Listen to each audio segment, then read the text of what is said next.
we trying to learn from each other at the exact same time we trying to create. Yeah, we are though. Yeah, totally. Yep. You know. Yep. I think we in it. We in it. Bro, dexterous. We're in it, man. Such an intro. We in the fly trap and shit, man. You gotta get Fly trap. the fly trap. We in the fly trap and shit. Amby, you heard that one? Said what? Where we at? We in the fly trap. The fly trap. Yeah. Oh, Can I get you that? That's what he said it. I felt some kind of way. yo, come on. We in the fly trap. The We in the fly fly trap. trap. Welcome to the fly trap. I like that. Keys. What you cooking up, Keys? That's Kenny Yeah, fucking that's his Keys. Yo. You didn't know I hooked up his sound yet, did you? I didn't. Good job. Strong with it. Batman is black. Strong with it.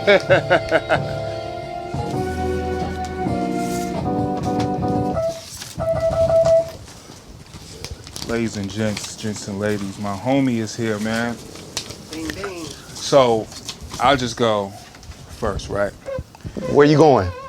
I'm going way back when Pugs used to work at the fucking water tower, right? Oh shit. This is like when I joined Nacrobats and was started making music seriously with them. So, first we did Century 21, me and Riff, right? We went way out to the burbs to meet this producer and shit. And he was real sloppy and shit. Like, he was the cat. He had made the beat, put it on the tape, yeah. and that was the old. And that was it.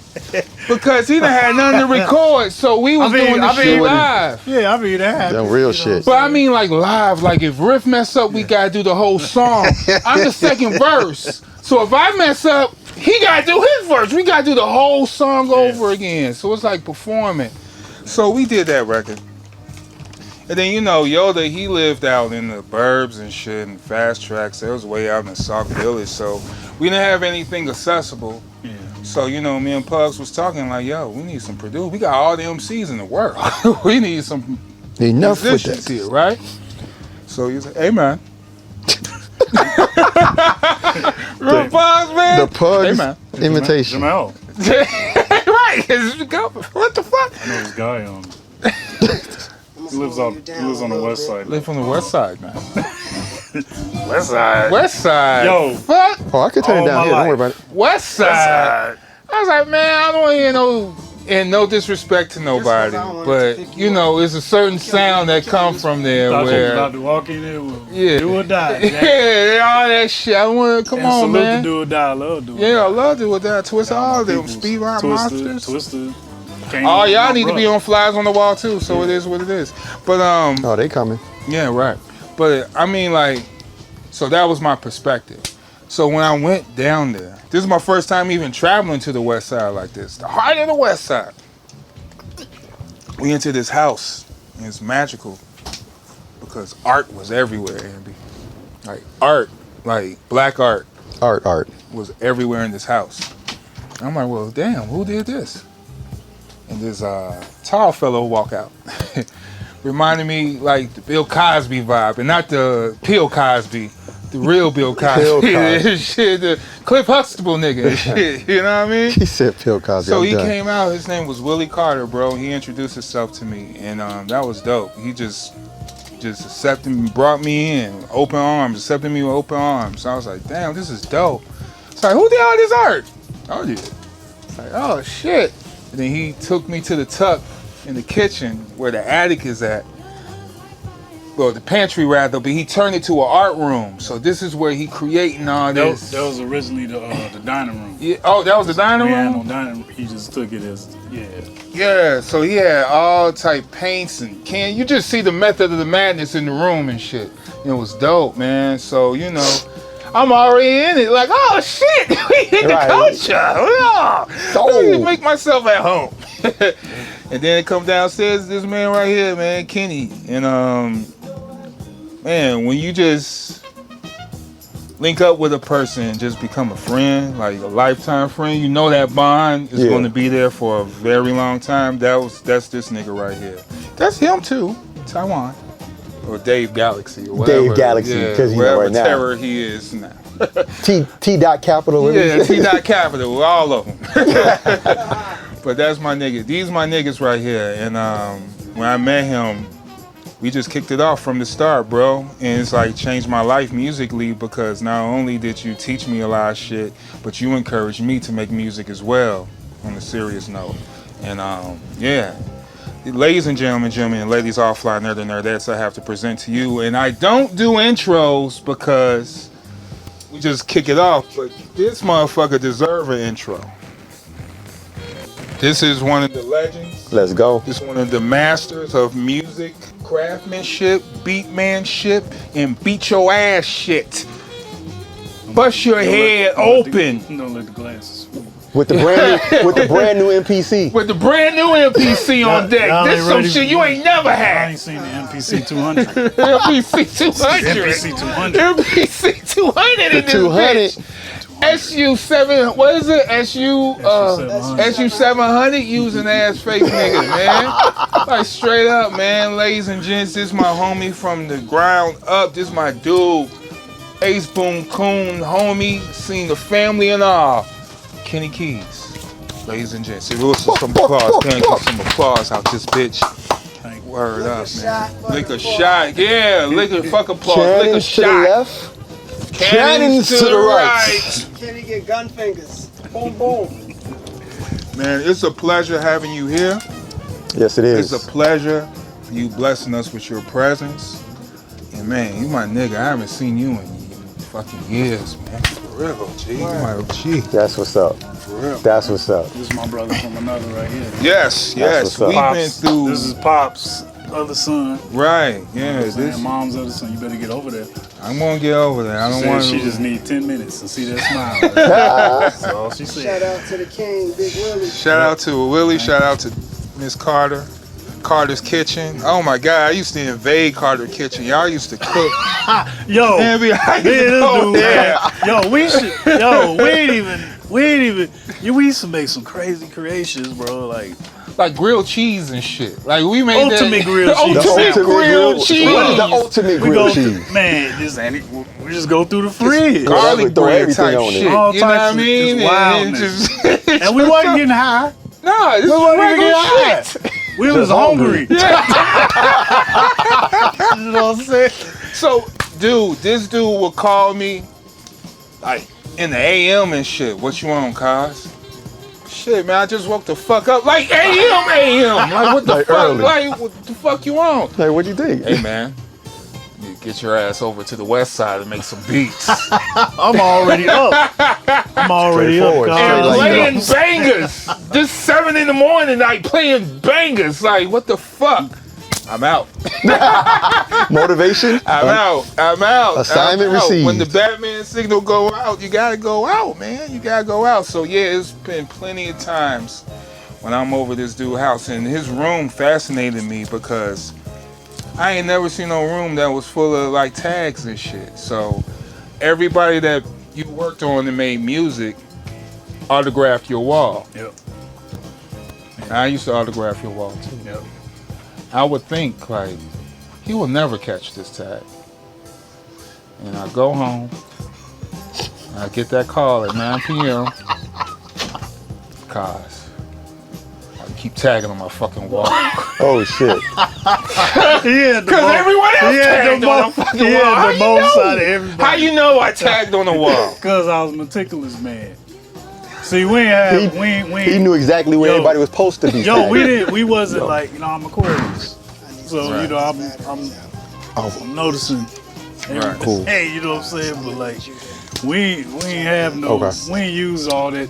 Like today, ADHD, all that stuff. I was meticulous, man. Right. He gave me that name. Meticulous He would come man. in the crib, he'll cover the room. I had the floppy disk. I always like, I dumbed it down now. I'm cool. I could be a little messy now, but I had the floppy disk sitting right there. So here's a question. Just What was line you up producing on back then? Not the MPC 200, obviously. No.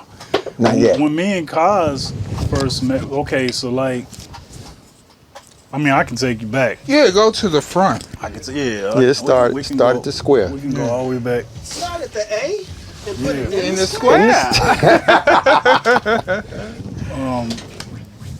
So like it pretty much like, well, my first introduction to like, well, not even production. I just go back to where like the whole musical journey kind of started. Like my pops and my moms, they didn't have money to put me in like piano when I was like 3 or 4, you know, because it was more of us. You know, it was me, my older brother, 10 years older than me, my 2 sisters, and they was older than me too. So like, when they did get a chance, I was like 7. It was like 87, and they put me in piano, and they was always like, yeah, you know, like every time you be in the crib, music be pumping or whatever, Ken to go over to the speaker, you know, and tap out the rhythms, you know, you hearing from the speaker. But my mom's noticed that I wouldn't just like hit the actual rhythm. She was like, you'll pick out something like the hi-hat. You'll just be, you know, flowing with that, or like you'll pick out something in the back. And she was like, I need to put this boy in something. So yeah, 7, started playing piano at the American Conservatory downtown of music, and it was just like basic piano, little classical blended in or whatever.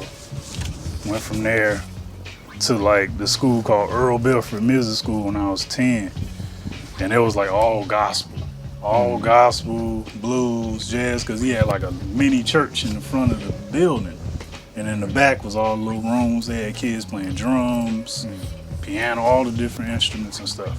So I studied with him for like 3 years, then I went to high school and started doing straight classical. I was with this old lady named Bertha Bush, man. She was like 89 years old.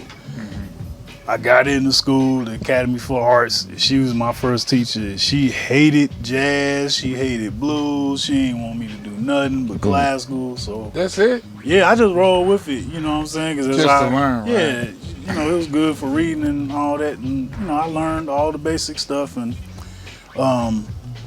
but like, she noticed that I had an ear, and when she noticed that, she figured out that I wasn't always reading.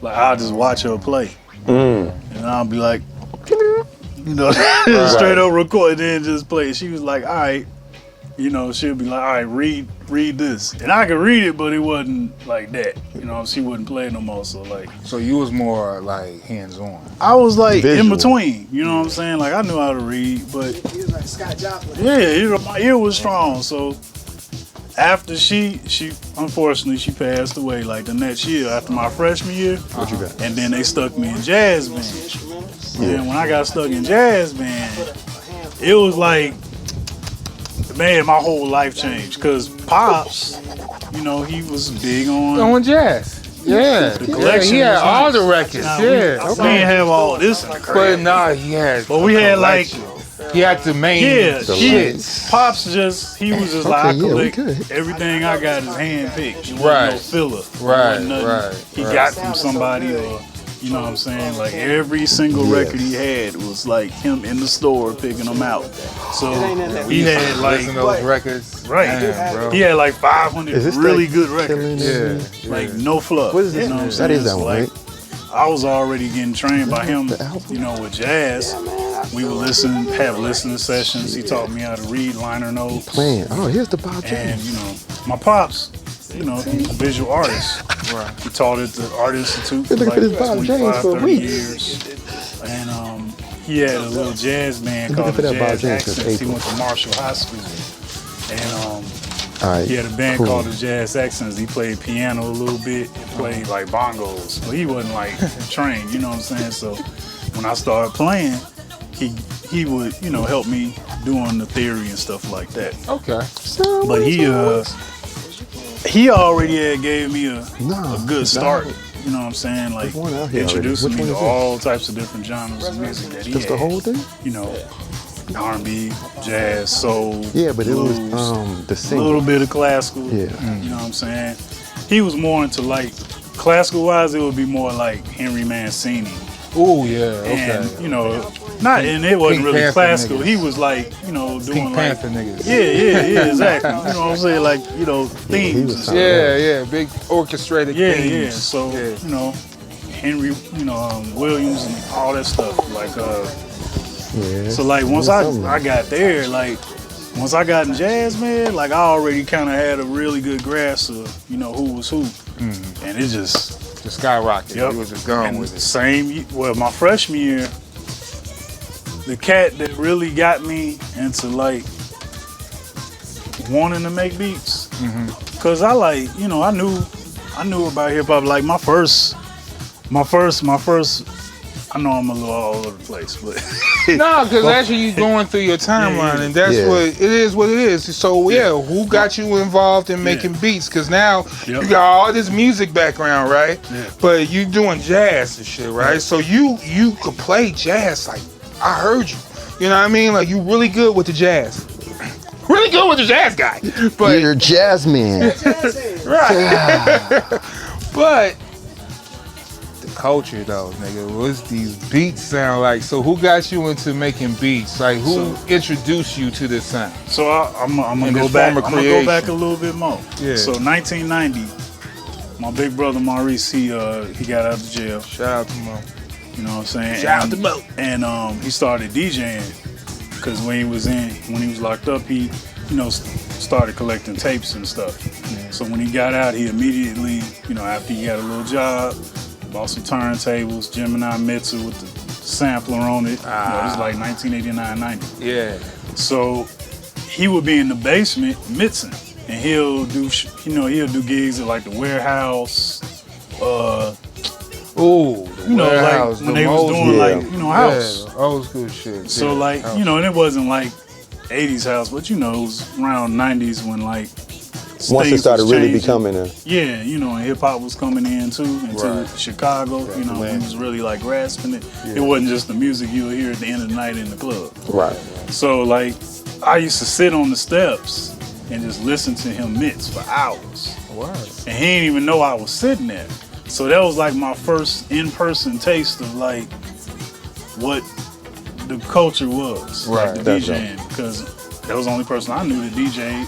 That was the only thing I knew. And when he would leave, I'd go all the way down there, And then look through his tapes. If I heard something, I'll try to You trying to find it. Yeah. And then, you know, Pops already told me how to read the notes. right, read So the I'm like, credits. I'm read reading the credits. I'm reading Part the two. Gotta read the labels. Read the label, I'm God. reading word of the fifth. You know what I'm Yeah, saying? word the fifth. Word to fifth. But I was going through the tapes, you know, the records, anything he had, and I'm just studying everything. Sometimes I'll take a notebook and just write down stuff because I didn't want to know I was messing with his stuff. Okay. But he first ignited that little fire. Before that, when I was like 7, my first rap record I bought, my first rap record I ever bought my own money, Adventure, was Fresh Prince and Jazzy Jeff, Rock the House. Oh shit. They first joint. That was their first. Very first joint.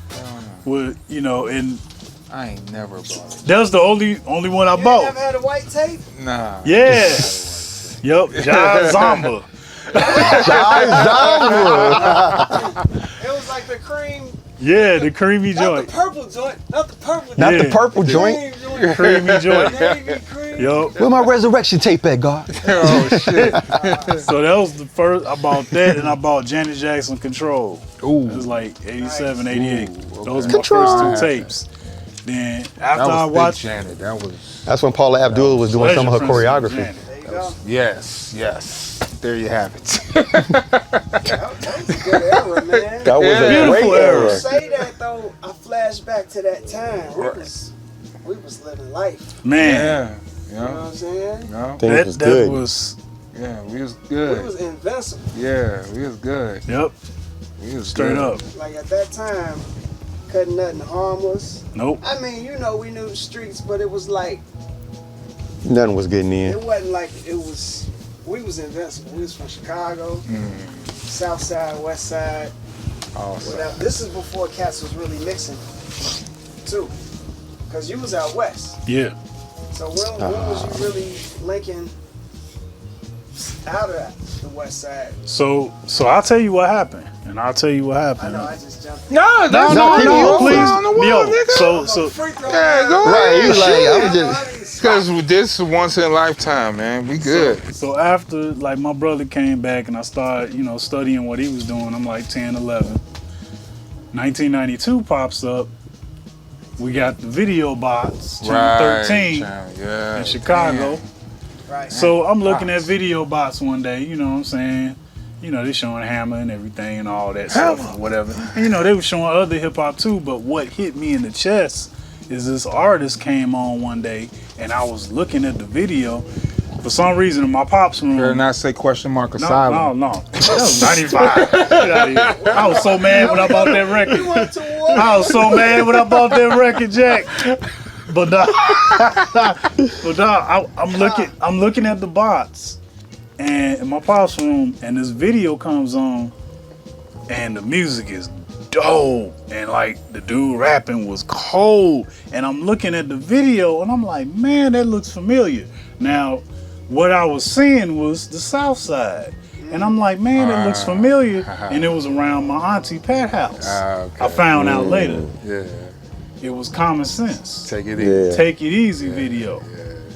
And it hit me like a ton of bricks. Like when I was like, and I couldn't help it. I had to call the bots and order it and run Over and over. and ran up the bill. Yep. You know what I'm saying? Goddamn Oh box. yeah, again and again. So that was my first, and it was the crib. Right. So then it not was personal. It not Yeah. only like made me excited that I found something that sounded amazing, but I'm like, that's at home. Right. Like, you know what I'm saying? Like I knew it, and I had my pops watch it. It was funny. I called it. Then I called him to the room to watch it. He didn't know he was paying for it.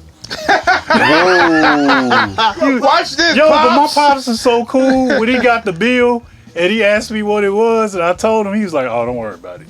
Nice. That's dope. Just don't say nothing to your mama." 70 cents a minute. You know what I'm saying? Right. So, but yo, that like blew my mind. I was like, yo, people are here doing this type of music. And at the time, like my brother had showered me with like, he had everything hip hop from Rakim to EPMD, everything. He even had like Pete Rock and CL from 91 and all that. But when I saw that, it hit me a whole, and I didn't even know, I ain't know nobody. You know what I'm saying? I just knew this dude, and I was like, wow, this dude. And it's is funny amazing. about Take It Easy because I had that same reaction seeing it because in Chicago it's the crib, and now this closer to home. I know because like I lived on 46 in Woodline, and Twilight Tone used to live on Lake Park. And Jamil, remember Breakdance with Jamil? Yeah. Him and Jay Arthur lived in that building, so I used to rock with them at APB, and we'll go up there, and I seen Tone walking out. I'm like, that's that nigga in the fucking video. And he turned around and looked with all the dreads. I was like, you, nigga, you. But that was one of the turning stones for me to get into this hip hop culture too. Because I'm like, wait, man, these niggas at the crib look cool as hell and shit. So I was like, all right, what y'all on? And then, that worked. So, So after I saw that, I was like, okay, so like the next year I'm in high school. So, and then my sisters would listen to like Tribe, Benita Applebum, all the girls loved Q-Tip back then. right. So like It was mostly the voice. Yeah. So she was bumping that, so when she wasn't playing MC Brains, she was listening to Tribe. MC Brains. MC Oochie, Brains. Coochie, la, la, la. Oochie, That was back with Oochie. like MC Brains, then Lil Sean, them types. Yeah, right, a little short. All the junior LLs, that's what I call them. But now I went to high school. When high school hit, it was perfect timing. Okay. Now, cats our age know what I'm talking about. I started high school in 1993. There you go. You did too. Mm-hmm. Ty, I think you was 92. You probably No said date. Right, no said date. something like that. I was already in there, baby. Ty was just in I school. graduated in 93. Wow. Okay, so Yeah, man, you so got the. I You was- graduated No in said what? date. Oh, okay. Yeah, no Yeah. said date. So, No said date. Guys No from said this date. era, you know what I'm saying? Like, it was like, He a god, cause that Man. this motherfucker. man, That's that shea butter. EPMD was out when you, man. Yeah, that was me. Freshman. This Man, episode okay. of Fly Trap is sponsored by Shea Butter. Shea butter. The butters. The Rub butters. it in. It works. It Yeah. works. Oh, And vagina juice. That worked too. Get the beard going. Stubble man. Hell no. You stupid.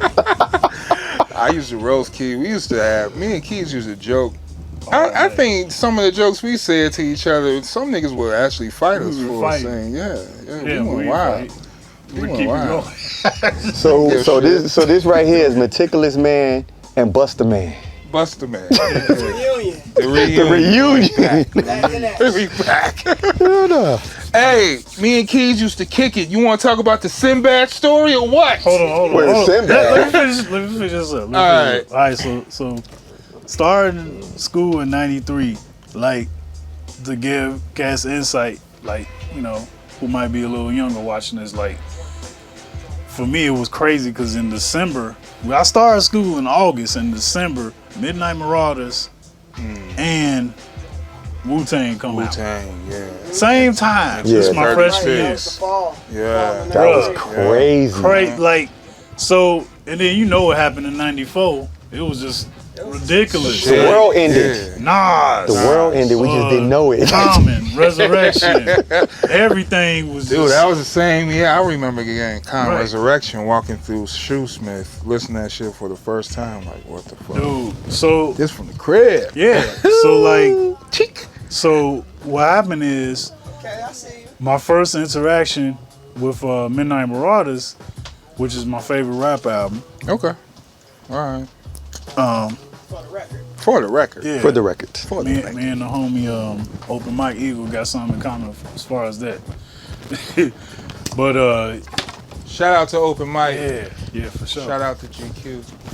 And so when I I like that, Amby. That's interesting. Just change that. Yeah. when I heard that my guy It's Chris the Robinson, conversation. he was a senior when I was a freshman. So Chris Robinson, he was a phenomenal singer, songwriter, pianist. He comes from a family of super talented musicians, singers. You know, they all, you know, act and been in commercials and TV shows, all this stuff. His whole family. You know, and actually they used to live in the building right on 48th and Forestville, right on the corner. Oh, It was word. a big, like, mini mansion there. Okay. And he came in the lunchroom one day, listened to his headphones. He was walking. So I'm like, oh my God, you know. And I'm like, what you listening to, Chris? He was like, A New Tribe. You ain't never heard it? I'm like, New Tribe. And I'm thinking like, nah, I ain't. You know what I'm saying? I'm trying to remember, you know, because I didn't own it.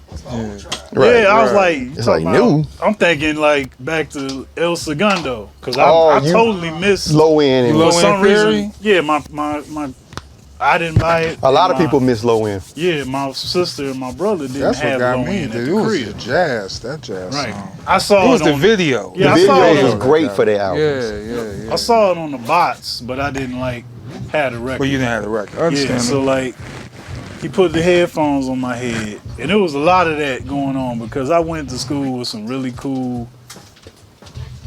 cool individuals, man. Mm-hmm. You know, and they would always they little brothered me. Mm-hmm. You know what I'm saying? And put the headphones on the head. When I heard that, I like lost it. He's like, hey, what you doing this Christmas break? I'm like, it's gonna be at the crib. He's like, yo, you wanna come to my crib? I was like, he's like, you wanna work on some music? Want me to show you some stuff? Just out of the blue. Cause he would like see me practicing and stuff like that, and he would always give me props, like, man, I wish I could play like you. And I'm listening to Chris like, man, get out of here. Right. 13, Right. you 18, 17, 18, man, you cold, you know. Right. But I went to his crib over the break, right over here, and he had a full studio set up in his room. And when I say like full, I mean like this dude had like 3 ADATs. Ish. He had a big old Mackie You gotta break mixer. down what the ADAT is because there's. So ADAT, basically back in the late 80s, early 90s, Alesis and Tascam had this technology where you could have 8 tracks on a tape, and it would be like a VCR tape.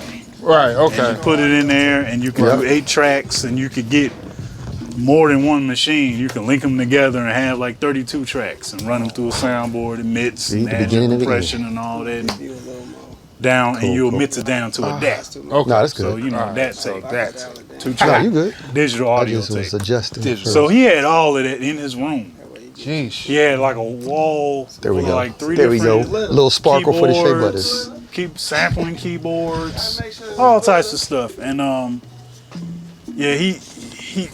it blew my mind. I walked in the room.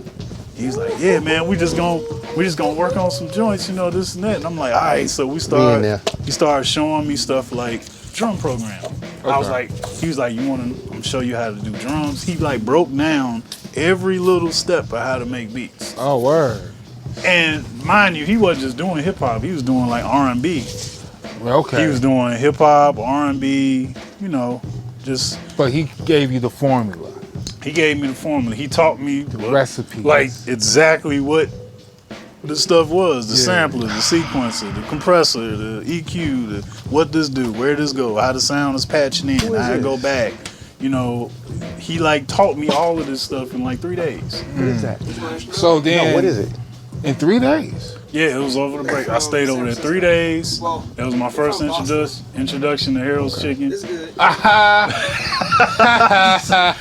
had a great time. It was in here. That's dope. That was my big bro. And then, like throughout the year, he was signed to this label called Copeland Records, and it was owned by this dude named Butch Stewart, who did the music for Oprah Winfrey show. Oh wow! And he had a hand in.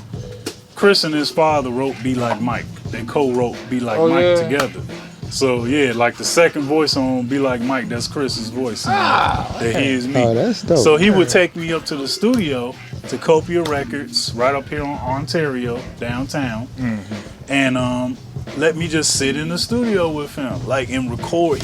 Chris used to the studio musician, work for so many different people from the city, like from any of the singers. Like I saw young Jesse Powell in the studio. Oh word! Used to go to like sessions for a number of people, like what's the name?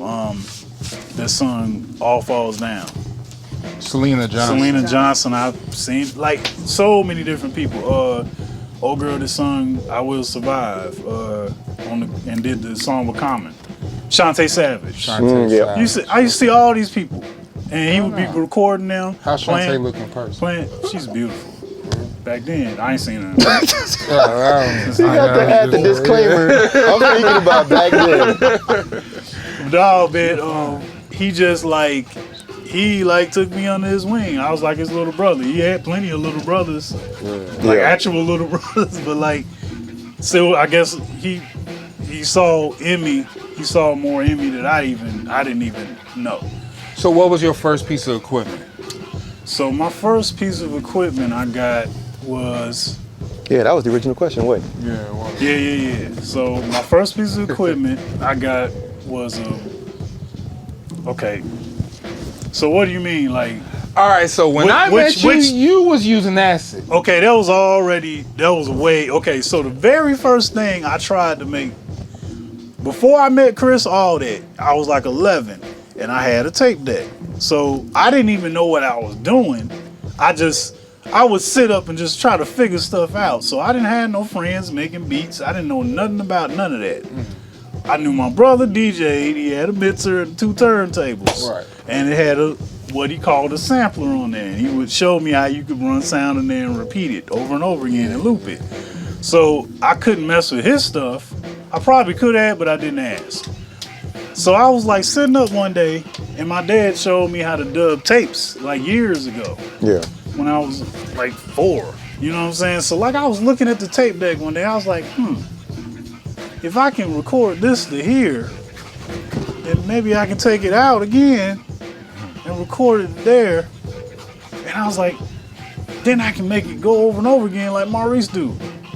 So I figured out on my own pause. Yeah, with and I the think a dual lot tape. of people did that. Yeah, for sure. I think for Chicago, man, I think all of us, for a lot of us, Yeah. Oh yeah. figured that shit out On their own. fumbling around. Yeah. Exactly. Yeah. And that's kind of how like it kicked off. Like I started, my very first pause tape was Love Hangover by Diana Ross. Oh shit. Eee. That's a good one. It was Love Hangover, and I looped it up for like about 2 minutes. And it took a minute, and I got it.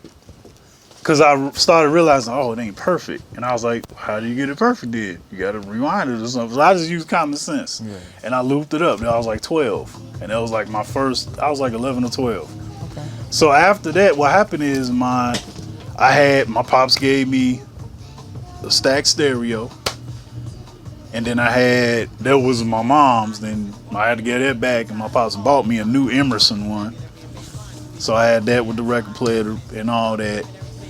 And I took his old tape deck he gave me and I would feed that in there. So I started making more complicated like pause tapes. So using like 4 tape decks. 4 of them. And That's okay. triggering them and doing little weird stuff, you know what I'm saying? I was just being creative, honestly. I wasn't thinking about rap or none of that. Right. So when I was 13, and basically it was January 94. My grandma bought me a Casio CTK 1000 keyboard. It was like a 61 key Casio keyboard with 3 tracks that you could record the sounds that was already in there, no sampling. Okay. So I just went crazy with that because that was right after the winter break where I learned all this stuff. Okay, so yeah. And then my grandma bought me this keyboard. And I remember I brought it to school because I was like hype. Yeah. And I pulled it out. Big ass. It was like fat like this, right? 61 keys. I pull it out. Chris like, yo, let me look at it. He looked at it. He started laughing. Oh, no. Why? Because it wasn't like a professor. No, he wasn't like viciously laughing. Oh, okay. He was like giggling like, He's like, oh, okay. He's like, that's what's up. He's like, that's what's up. He was like, you make anything on it yet? And I pulled the tape out because I went crazy. Like the day she bought it, like I just started. You start making beats? I just started because you had a little drum, selections you can, but it had it where you could just play the drums on the. It wasn't like loops or nothing like that. Right, it's a real drum. Yeah, they had it on there, but I wasn't messing with it because I was like, this sounds stupid. So like, and you could add a little reverb and stuff. So I would sit there and I'll do that for 3 minutes. Oh shit. Then I'm just playing chords, playing jazz chords. So I was playing jazz songs over it. Nice. But I would like play pieces of it. Okay. Like what I would do is I would like one jazz song in particular, like I would take like Blue Bossa. And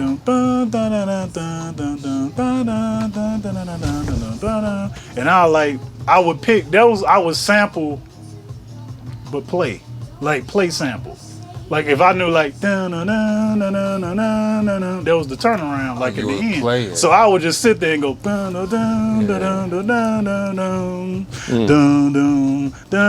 and I would just play that over and over again for 3 minutes over the drums. Okay.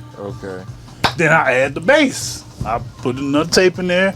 Boom, doom, doom. You know what I'm saying? Whatever. So I played for Chris. He's like, wait a minute, bro. He's like, how you do that? He's like, they got 3 tracks. You got like 8 different things going on. Don't worry about that shit. And I was like, oh, I just kept putting it. He was like, he asked me right then. He was like, did you have you had a 4-track too? I was like, what's a 4-track? Because he had like professional stuff. So I didn't even know.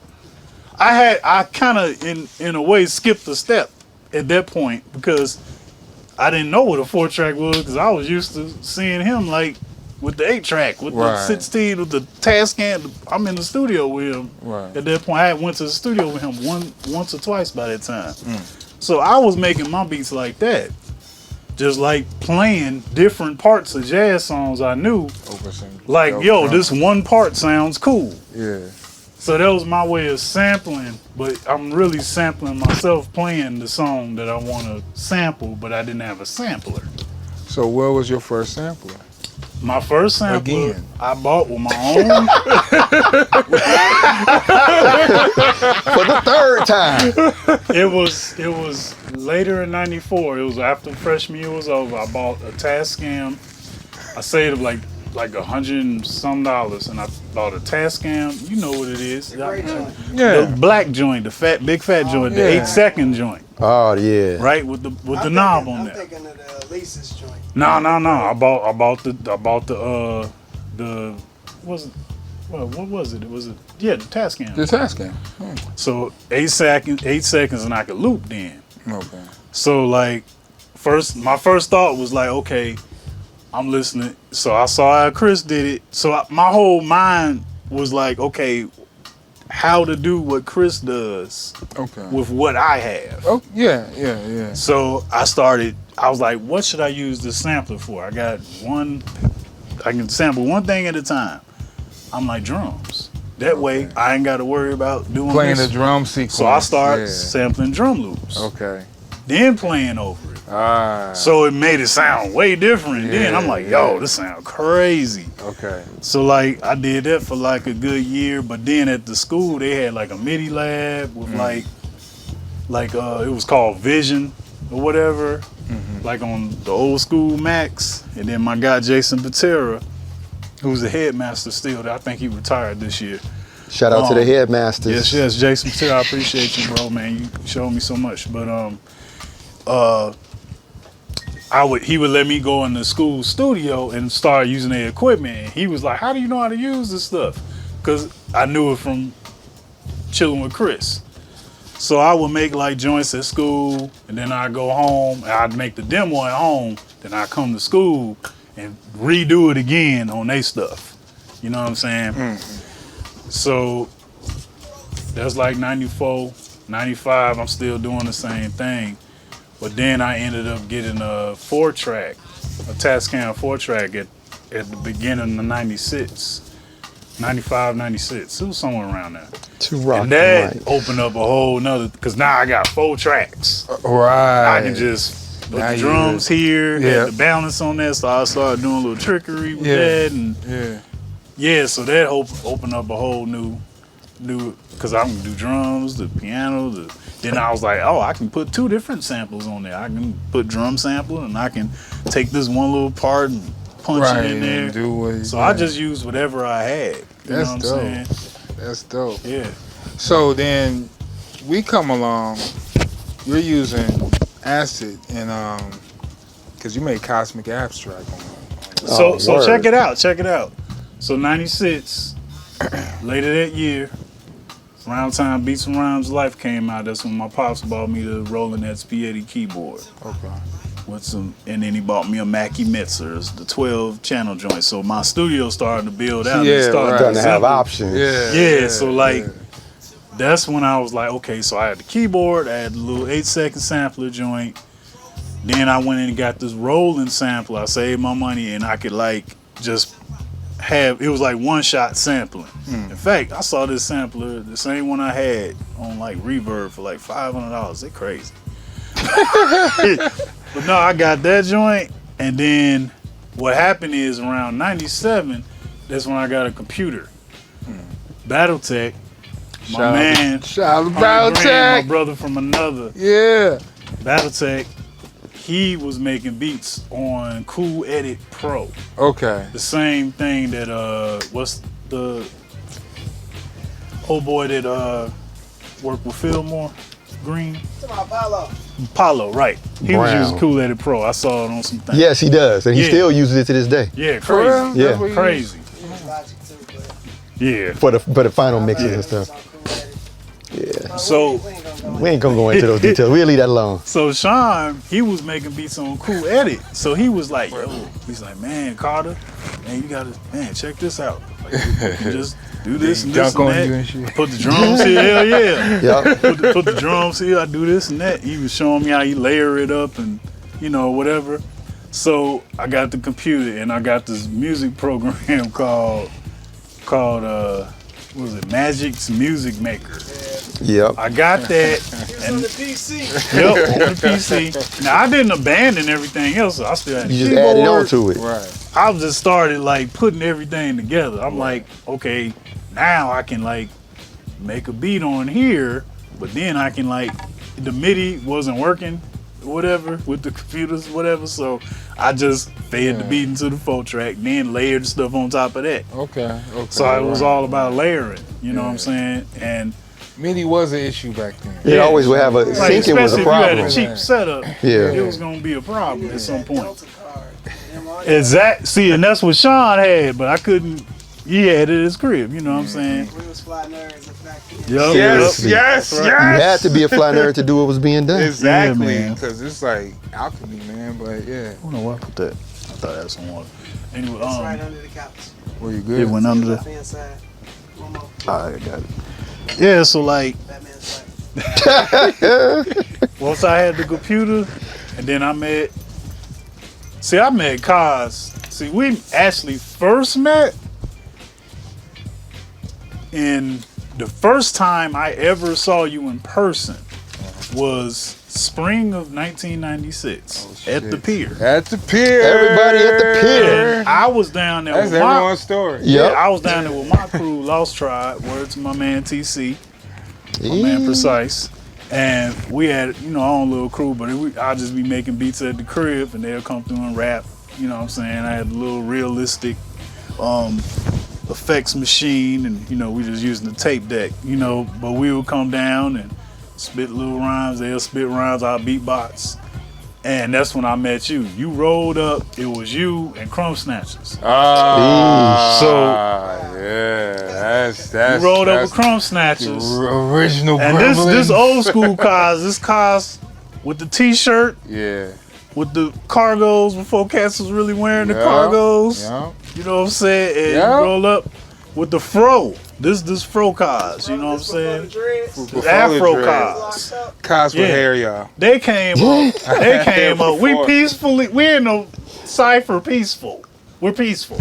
And We here in the he cipher come. just, you know, these fools come up. You asked for it. Who want peace with his who want? Buster Man. Full in You the know what I'm back. saying? And I had never seen nothing like that in person. Oh, Like, man. yo. And I Delightful. couldn't forget you. Yeah. I was like, I would talk about you every once in a while, like, yo, that dude with the afro, he was Hell nah. he was cold. And you was like spitting right. I'd never heard at that time. He was so I had rah-rah. heard, the only thing that reminded me of you was like listening to Organized Confusion. That's why I would tell people. He was like, Oh, that's dope. He was like Pharaoh Monch from Organized Confusion. Like Yeah, his words he was using was That just, is. So, you know what I'm circle. saying? Like that's what I thought Right, of you. Yeah. yeah. So Shout out to To the Mr. whole, Pharaoh. the whole Yep. crew. The whole everyone, Prince Poe, everybody. and mind you, OC. OC. 1995. See, okay, where were we at before I went back That's in in? 96. Okay, we was in 90. That was 96. I met Kaz. Timekeeper. He's a timekeeper. So He's a time lord. 97, 98, 98 hit. That's when Kaz and Pugs, and did Riff come or was just you and It was Pugs? probably Riff. I think Riff. It was showed you, up too. Pugs, and Riff. Yeah. Came over the crib August of 1998. Yep.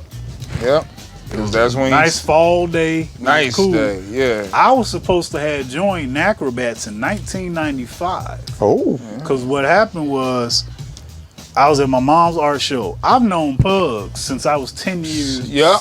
Yeah, that's what he told I was 7, he was 10. me. Okay. That's what he- 1987, the year I started playing piano. Okay. I've known Pugs that long. His mom and my dad and my mom were all friends.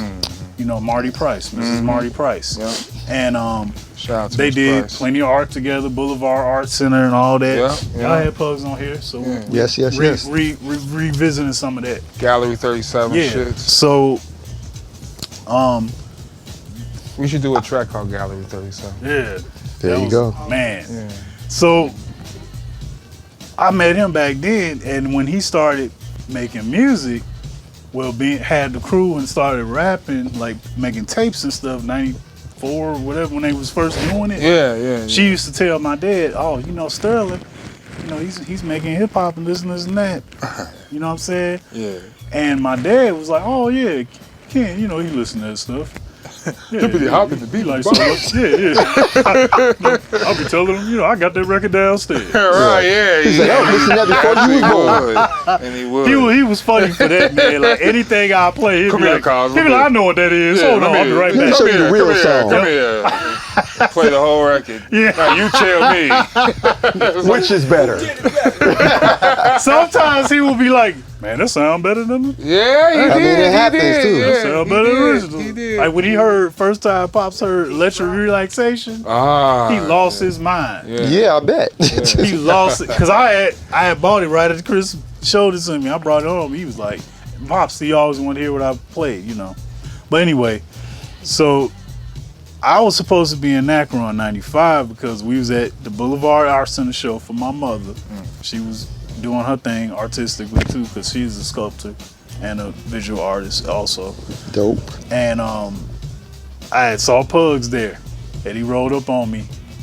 I'm 15, he's probably like 17, 18. This is around the time he was at Art Institute. Okay. Yeah. So this is the first Nacrobat tape era. Oh, yeah. This is when we had Apollo West. sets. Yeah. Woo, woo. You know, the guy that, I forgot They the were other killers. dude that moved to New York. They had a dude that was doing scratches. Anyway, that was making beats for them too. I think he might have been Marco. Angus. Nah, I think it was Marco. I forget his name. But this is like that Nacro. Yeah. I This guess is before my probably like the second generation. Yeah. First in 93. Right, exactly. Nah, This was before that. So he saw me at the show. I'm like 15. He like 18. He rolled up on me. Hey man, Hey, man. Kill me. your dad told me you're making beats. You gotta let me hear something, man. Let me hear something. I can see him. You gotta, I close my eyes, you can see him. Yeah, you can. With a smirk. What a smirk. he's like, With a he's like smirk. no Pugs. Real Hey, casual, man. Hey, man. Like he itching. So gotta let me hear something, man. Yeah, let me hear something, man. Got a tape? Oh my goodness. I'm like, man. Something? I'm like, I ain't got no tape. No, I ain't got no tape on me. He's Come like, on, man. He's like, put something together, man. Yeah. Let me know. You know what I'm saying? And I went home, started like fumbling with the beats I had, and I was just intimidated. I was like, man, this ain't gonna be dope. You know, Like, Bug 6 steps ahead of everybody. Yeah, I'm like, he yeah, already, he already plotted. Because that's what I'm telling you. When I linked up with him, he was telling me about you already. He was like, hey, man. Yeah, man. I knew this from a long time. Yeah. Like, why you bring him up now, then? We should have been fucking with this nigga. nah, he was Pugs. He chess. putting the puzzle together. He Yeah. He'll see something and be like, yeah, I'm gonna grab that after I get that, and that, and then I'm gonna put that there, and then it's gonna be perfect. Like, what the fuck? Yes, he had a whole method behind his madness. It's the You know what I'm pizza. saying? Big bro, man. The pizza. The pizza. Oh So- my goodness. So I was supposed to be. He was waiting for me. Like at he'll get on the phone with my pops because him and my pops. Oh, talk so a this lot. been a long. This was He brewing. was, Of course. he That's what it was sound like. like being mentored by my dad Wow. since he was like 10. Okay, You know, he would word. go over there, my dad show him stuff, and I'll be in the other room practicing piano, right? Yeah. I'll be in the living room, and they was in the dining room, which was on the other side of the wall. Right. He in there with my pops, and I'm practicing piano. Yeah. So I knew this dude always in and out my house. That's crazy. You know, his moms would come over, so I would always see this dude with the red hair, you know, come to the crib. You know what I'm saying? And we would talk a little bit, but nothing major. But he knew me all that time. So by the time I'm 15, we had known each other 8 years.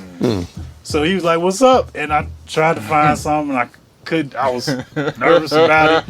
Mind you, the next year, that's when I really got equipment. Yeah, true. I got Honor the One speakers and everything. Yeah, so yeah. 96, I'm like really getting it in. Yeah. 97, I'm graduated. Right. I'm really getting it in. Right. That's when I skipped this part, but 97, I got enough balls to put together a tape, but not to give it to nobody in person because I was timid about like, man, how people gonna accept it? Well, if I just put it on the tape and find somewhere to sell it, then I ain't gotta worry about hearing if they like it or not.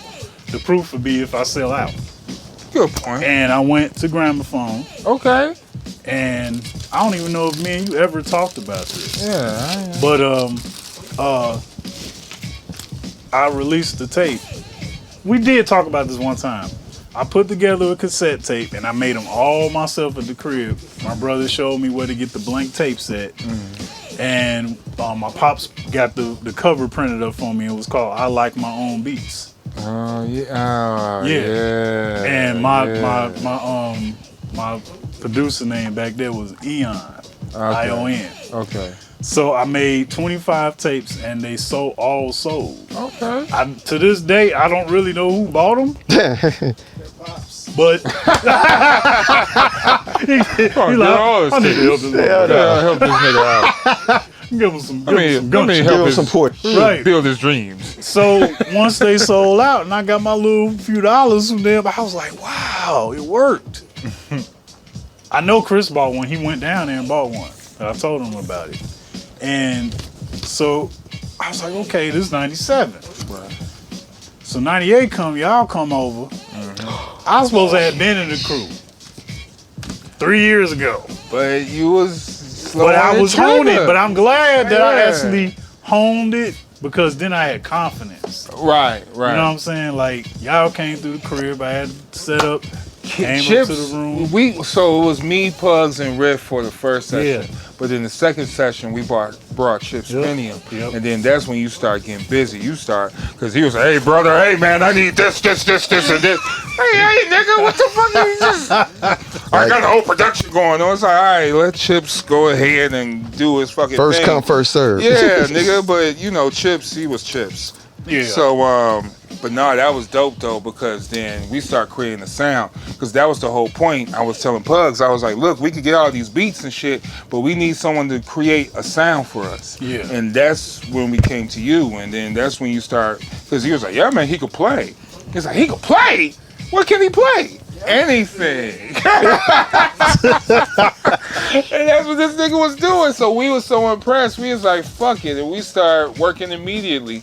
Yep. And all of us, like, it was like Wu-Tang, because all of us had our own sessions it just, shit. Yeah. It just naturally just came together. Because Pug's first album, Thank You For Not Rhyming, that's not only Pug's album. That's me and his album. That's Riff Napalm on the art. Yeah, it was a lot of ballads. That was like the fucking Cuban Link album. Yeah. You know what I mean? Yes, You had the crew on there. You had his solo joints on there, but man, we sessions of 4 tracks, listening, recordings, and all this shit. I used to be at every session. You know what I mean? So that's that. We met up in August, and what was funny about it was that the first meeting it was just Cos and Riff, and then the second meeting it was Cos, Riff, Pugs, and the first one was Pugs too, but.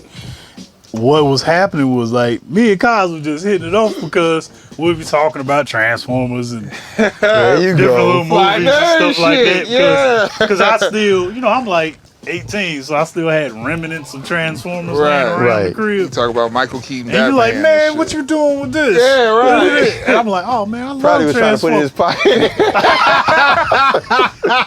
No, I wasn't on the figures back then. Oh, okay. I wasn't on the figures. You wasn't collecting yet? Nah, I wasn't back then. So we started connecting. That would have been too not much. only just music. That would have been crazy. Yeah. It was like I had a brother my age. Right. My older brother, right. He out and about. This time he's 28. You know what I'm saying? So like, Kyle started just coming over by himself. Right. He like, hey man, what you? I remember the first time he came through. It was probably a month after that. He's like, hey man, what you doing today? I'm like, oh man, y'all want to fall through? He's like, no, I want to fall through. What you doing? I'm like, I'm at the crib. Guys, come through. So he come through, and that was it. That was it. That was the beginnings. You know what I'm saying? So Kaz, he would come through, and I'd be over there working on joints on Acid or Music Maker or whatever. And I had the first Acid as 1.0. 1.0. Oh, jeez. You know what I'm saying? Like, because Tech had anything. When it was still Sonic any Foundry. music program came out, Tech would have it. You know what I'm saying? Man, he's comfortable. Shout out to the pillows. Shout out to Culture Power. Right. This public service Shout out. announcement. Public. These pillows were sponsored by. Culture Power. You see it? 45. Shout out to Infinito 2017. Yes, sir. Yes, All day. Love Lakes. Blackity black. In the place. Blackity black man. Blackity black. Blackest Love man Lakes I in ever the seen in my place, life. LeBradford Smith looking, Liddell Eccles looking, Todd Leachy, Don McLean looking, Oh, the Black Diamond League. Bill Cartwright elbow having. Hell no. Well, dog, man, yeah, like Kaz just kept coming through. So like me and Kaz, we had this lineage. We was building this, you know what I'm saying? So like, it was dope because like when everybody would come through, Kaz already knew what I had. So he'd be like, yo, we need to hit we should think about giving that to. Yeah, get at the song. So I'm delegating. So now, see, now you curating. See? Cause I've you been doing this shit. cause I Kaz made you niggas now. Kaz is with them when, you know, nobody else around. You know what I'm saying? Yeah. So he's So- soaking up what they like, and you know, he's totally like low key, you know, like I was kind of a wizard. curating. Yeah, He was curating. I was West Yeah, Side. he was a curating curator. like what people, you know, You yo, get in front of the when they box, come man. up, yeah. You get the middle of the box. But hey, You get a back of the box. back of the And box. see, me and You've been Kaz- fronting on me ever since I met you. You get the back of the And box. and it wasn't even like I was like necessarily Back of the box Excuse me. is where the That's lesser where he is. favorite beats. that came later. That Yeah. came later. That came later. Okay. We ain't there Okay, yet. so yeah, we still like got tapes. We got the tapes, and mind you, you know, Young World, this back we taping. Yeah, We got this tapes. This ain't no burnt Tapes. CDs. We ain't talking digital Sets shit. and pets No tapes. uploading You know what I'm saying? shit. That wasn't even thought about. Yeah, exactly. Yeah. Yup. Yeah. Metal, all that. Metal All tape. that. The great metal Yup. tapes. Yep. You know what I'm saying? One tape, 349. Yeah, right. So, Kaz curating stuff before cats get there. He like, yo, Keys, such and such, they sound like this. Let's let them hear this. Da-da-da-da-da. What you think? You know, I'm still playing other stuff. Me and Kaz, it wasn't even really like it was bogus. Like I was putting stuff aside, just me. Like we was working. No, we was all so working much, on a and sometimes he wouldn't even say nothing. Like he'd just be chilling with me, and it'd be like unspoken. Like get something going. He'd be like, I'm like, yeah. That's it. you You know what I'm got it. saying? You found it. And we was doing, you know, stuff for you Yeah. at the same time. Because you encouraged me to do Techno Fabulous. You was like, Kaz. Because you was like, Yeah. Kaz, when you going to start doing your shit? Yeah, I was because I'm like, Kaz, yo, everybody in this whole crew got a different sound. And I'm noticing, like, you know, Pugs, he doing stuff. He got songs by himself. I noticed Chips, he got songs by himself. Right. Riff had a whole nother crew Yeah. on the side. You know, everybody had another crew, you know, because Pugs was pulling everybody in. And I'm like, look at it, Kaz. He gave me the Crumb Snatcher tape. You know, they wasn't together at the time. So I'm like, what's up with you? So this guy, he gave me you really gave me the gumption and the courage to just throw paint on the wall. Yeah. Yeah. Cosmic Abstract. Cosmic Abstract. That's lovely. You know, just all the joints we Anti-dissery, the whole shit, because I knew when I was building with you, I was like, nah, this nigga ain't just got beats. This dude is a scientist because he could write music, he could play music, he could do anything he wants. So there's no limitation when To it comes what to he that could palette, produce. right? Yeah. Like can't be a limitation. So yes, you're capable of making music for all of us. But then when me and you get busy, we gonna do some dirty shit. Cause now I know what the fuck. Cause I knew you from the jazz. I watched you perform with the bands live. I'm like, dude, nah. Because even back then, you know, I had Mild Sauce. Yeah, right. So I had my first band was called Mild Sauce. Right, that's dope. I had my man. For the wreck. I had a bunch of cats from Gallery 37, some cats from college, you know, and we was like just getting down, and we ended up being like the Nacro band for. Yeah, true. But We opened up for Atmosphere. like First Atmosphere show. First Atmosphere show at the Royale. At the Royale, yes, sir. Yeah, off the first album. Yep. What was it, Overcast? Overcast, yes, Yeah, sir. 98. We was at the Royale killing with Mild Sauce. With Mild Sauce, Full the horn band. section. Me Crazy. on the keys. My man Warren on the bass. Yeah. Kyle on the sax. Yeah, up, You know what Kyle. I'm saying? Like, all these cats, man. Like, This before Jeremy. yeah, this is, I knew Jeremy since I was like 7, but this before he even, you know what I'm saying? This is my band. I put it together. Right. And, I know somebody gonna steal this shit. Mild Sauce, I said it now. I got it. Nah, it's on the that's fly. Nah, nigga, everything is on under our belt. Mild Sauce was from like 97 to like, to like 2000. We had a nice little run. But, yeah, so he gave me the courage to just kind of start like just doing the most. Yeah. Doing the most, Yeah. as they say now. Like, Doing the so, most. The most. so we started working on his stuff. Then Pug's album was coming up. Right before I got into Nacro in 98 and 90, end of 96, 97, I had got in a crew, Too Much Soul, TMS. Okay, right. DJ Noble and my man Don's, aka Ben Lamar. Ben Lamar. Who was an amazing just artist, period. He's a trumpet player. He plays a few different instruments. You can look him up, man. Look up I know Ben Lamar. Yeah, you'll He's see. cold. Ben got me thinking on a whole different level at 17. Like, I had just graduated, but Ben was like the one who had me listening to my dad's records in a different way, and the records that I was buying in a different way. He had me to like really break down everything. Like, I remember the first time we listened to Love Supreme together. And Ben was never afraid to express himself, even like physically when he was listening to music. So between meeting Ben and meeting this guy, it just made me not afraid. That's why I'm here. It made me not afraid. That's why I'm And here. No fear runs in this fucking circle ever. yeah, so, Ever. yeah, and also DJ Noble, and see, they had a crew called Rap Down who used to throw parties in Chicago back then, along with TMS, which was the graffiti crew. Yep. So, you know, shout out Seal, Actor, all y'all. Hope y'all doing good. Yeah. But so I'm in Rap Down. We doing a couple of parties and stuff like that. It was just a crew. It was a lot of fun. You know what I'm saying? But like, when Pug started working on his album, then we had Noble come through, because Noble was making beats.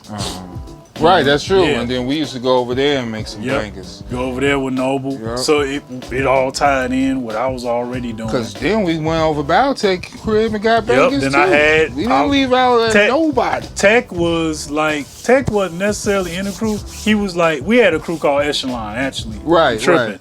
So Echelon was like 97 at graduation. It was me, him, and one of our guys from back then. Two of our guys, actually, Larry and Aaron. But shout out to Larry. Yeah. And so we had that crew, and it kind of just ended up being like me and Sean and Larry, and then like me and Sean was just really just making beats together. It was beats and basketball all the time. That was me and Sean's relationship. You know what I'm saying? Hell yeah. Just good friends, and I brought Sean in too. Yep. Yeah. I was like, yo, man, with these cats, because he was friends with like cats from the Peanut Gallery. Yeah, that brought in Pop Crime. Squally, Anacron, and shit, you could take Dinky and Ron. And, He was actually in CSC. Cosmic. No, CTC. Cosmic Tribe, Chameleons or something. That was with Perv. Perv was cold. Yeah, that was him, Perv. Copper Kid, Cold as fuck. Copper, Pug, Copper, Tech. Yeah, Copper was Yeah, cool. yeah. So all Copper of them Kid. cats, he was in that crew branched off from Peanut Gallery. Right. So I brought Tech in, and Tech started making joints, and Bangers. it's just, by the time, 98 wrapped up, 99 was crazy because everybody was digging in. We did the Pug's first album. Yep. We had dropped Weed Equator. Yeah. Was that even in 99? We like finished that fast. He was moving fast because Pugs was he was delegating. Yeah, Hey everything. man, finish that song. Man. I see you. I need that cookout. You need that Boom, boom, boom. you need the Lyric cookout. District, It still where get it at? mixed. You know what I'm saying? Yeah. So Central guy, he hit us with he papers. was on business. Oh, the Central guy he hit with the papers first. And that was Silas, killer. Josh. Oh, Love y'all shit. brothers, man. Salute. Yo, shout out to them. The history, Oh huh? my gosh. So 99 was crazy, man. Classic song. Yeah, 99 man. was crazy for the crew. You know what I'm saying? Alliteration with Uncle Butter. Jeez. I mean, my crib became him the earlier today, central too. spot for recording for Nacro. For Nacro, that was After yes. y'all came, Yeah. by the time that was in August, by the time December hit, man, my parents' door was like a revolving door. That was My like moms would be hot sometimes, but like my pops would be like, yeah, just let them he cooking. Let him cook. And these are nice kids. They ain't if somebody tries something, I'll make them spring a leak. Yeah, right. He got Roscoe in the pocket.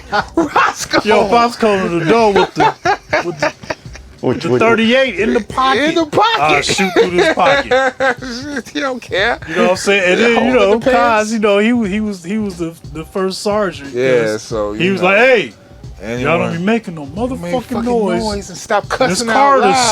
sleeping, Yeah. and she gone, and y'all can, look, hey, don't fuck this shit up for everybody. Right. That's real.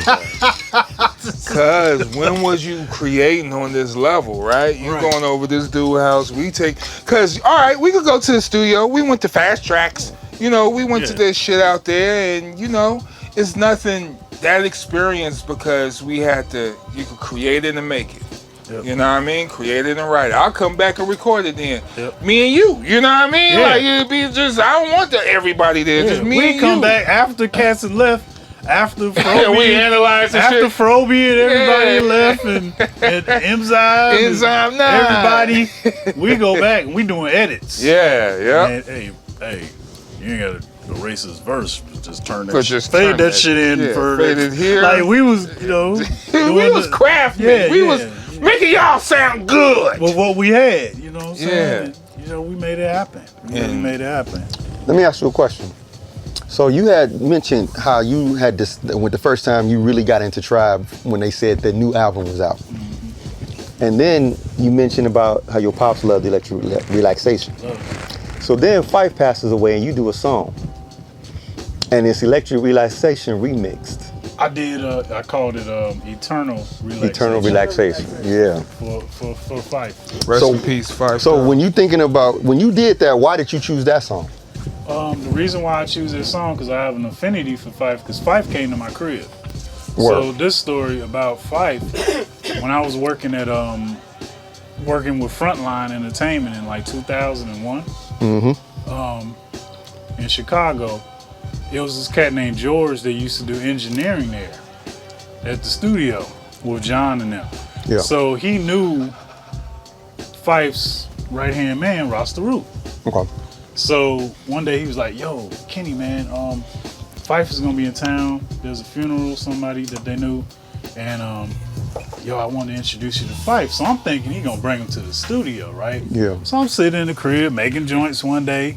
I had just got a mixer, a brand new mixer. So I got a new little setup. You know what I'm saying? I'm feeling myself. I'm in there, get Right. down, and I get this call. He's like, "Yo, Kenny, where you at?" I'm like, "Who's this?" He's like, "It's George." I'm like, "Oh, what's up?" He's like, "Where you at? You at the crib or the studio or anything?" I'm like, "Oh, I'm at the crib now. I was gonna go by there later." He's like, "Yo, I got Fife with me. Can we come by your crib?" Like, why not? I'll be there right now. So he pulls up. I'll be there right now. He pulls up in the Lincoln Town. Gotta get out. Right. Kick his balls out. Like, you gotta go. Yo, you got to Right. bounce. He pulls up in the Lincoln Town car with Fife in the ride. Fife comes in my house. Fife Dog, 2001, walks in the crib and was the coolest guy ever. You would swear he was 6'5". Just his presence His was stature. so. He just filled up the room. You know what I'm saying? So Yeah. we got to chill, talk. Gave him a CD with some beats. Right. He was feeling what he was hearing. I gave him a CD with like 8 beats on it. Long story short, he dug a couple of them. I think this was before he did the 5-foot album, maybe, or somewhere around that time. And Dog, was it?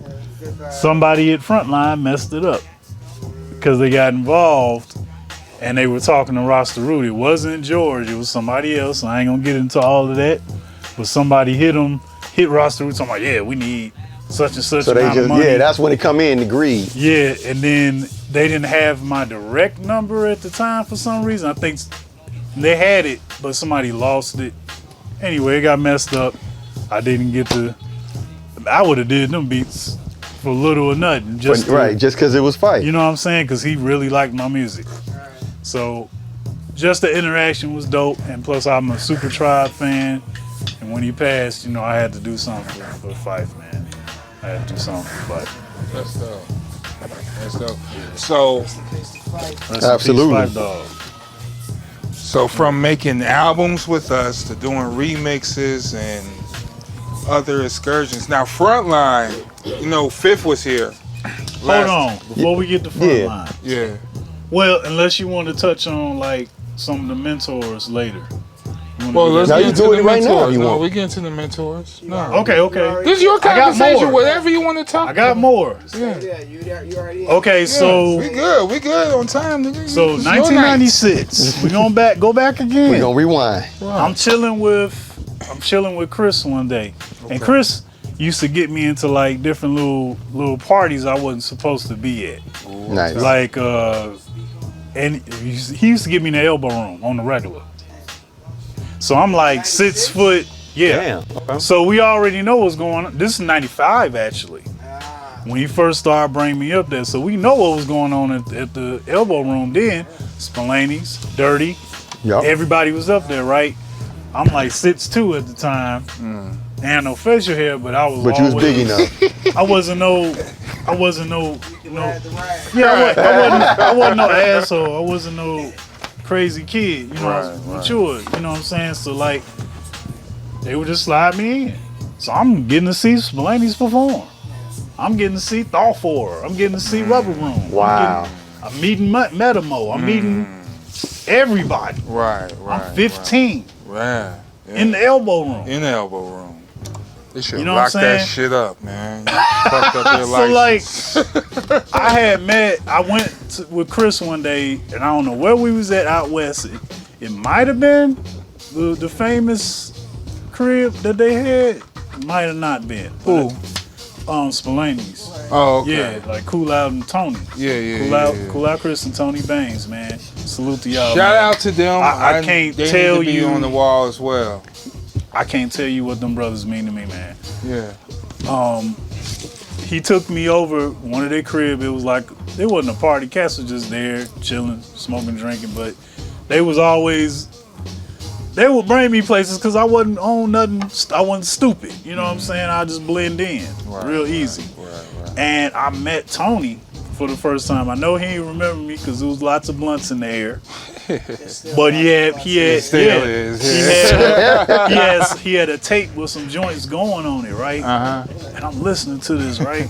And I'm like, my mind is blown, you know. And this is like when he was working with like Mario Santucci, Griffin. Yeah, shout out to Griffin. Griffin, Yeah, salute Griffin. Yeah, salute, You know man. what I'm saying? You know, Rubber Room. Yeah. My Metamo bad. or lumber? No. My bad. Not the Opus. Opus. Yeah. shout So out to them. you know, like this is that crew. Yeah. I'm around them. So I'm hearing this, and I asked my girl, one of my friends that was there. I said, "Who made these beats?" Oh, that's Tony Bangs. So I meet Tony, right? Yeah. Talk to Tony. You know, he being Tony, you know what I'm saying? Yeah. Who? What's your name? And at the time, I wasn't Kitty Keys. I'm like, Right. oh, man, I'm Eon. Who? Eon. Man, what's your name? I'm like, Ken. He like, all right, Ken, what's up? You know what I'm saying? So, Yeah, I tell you. yeah, so I like, just hearing that blew my mind. And then it was maybe a month later, Tony was at somebody's career, he's making beats. And I went over there and I got to watch him like make some stuff. And I was just like, wow, like it just blew my mind because it was like different than a lot of other people I had seen work on stuff at the time, like Chris and stuff. It was a whole different process. Just gather. You know what I'm saying? It was just like, wow. Southside. It's just the way it sounded. His sound. Where Tony was Banks just- from? He's from Southside, West Side?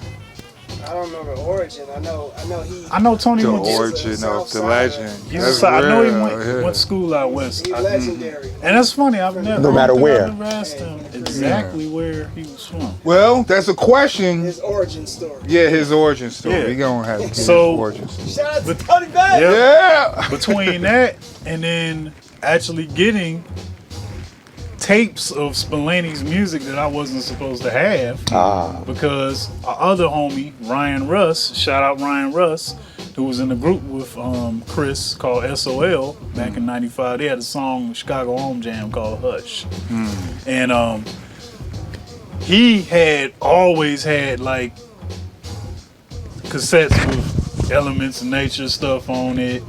You know, Freddieettes, all them cats, and you know, he would have like they demos and stuff. He gave me a tape one day and it had like probably 30 songs on it. Oh, And then he gave me another tape with just beats on it. It was just Tony's beats and Griffin's beats. I held on to them tapes and just studied them tapes like every day. I'll just play them front to back. I'm like 15, 16. So that was a part of the. So if you absorbing all this I'm and absorbing From all conditioning, these different high points. yeah. I'm like getting, you know, I'm in the crew with Noble and them, and you know they cool.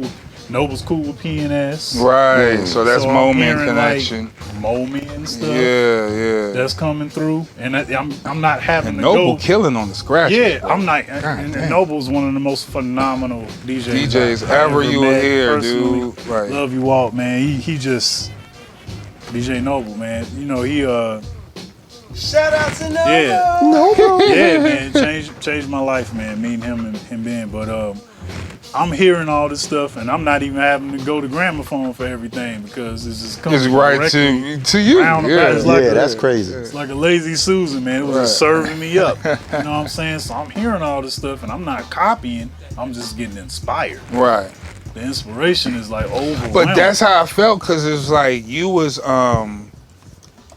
in the whole world of the Chicago hip hop scene.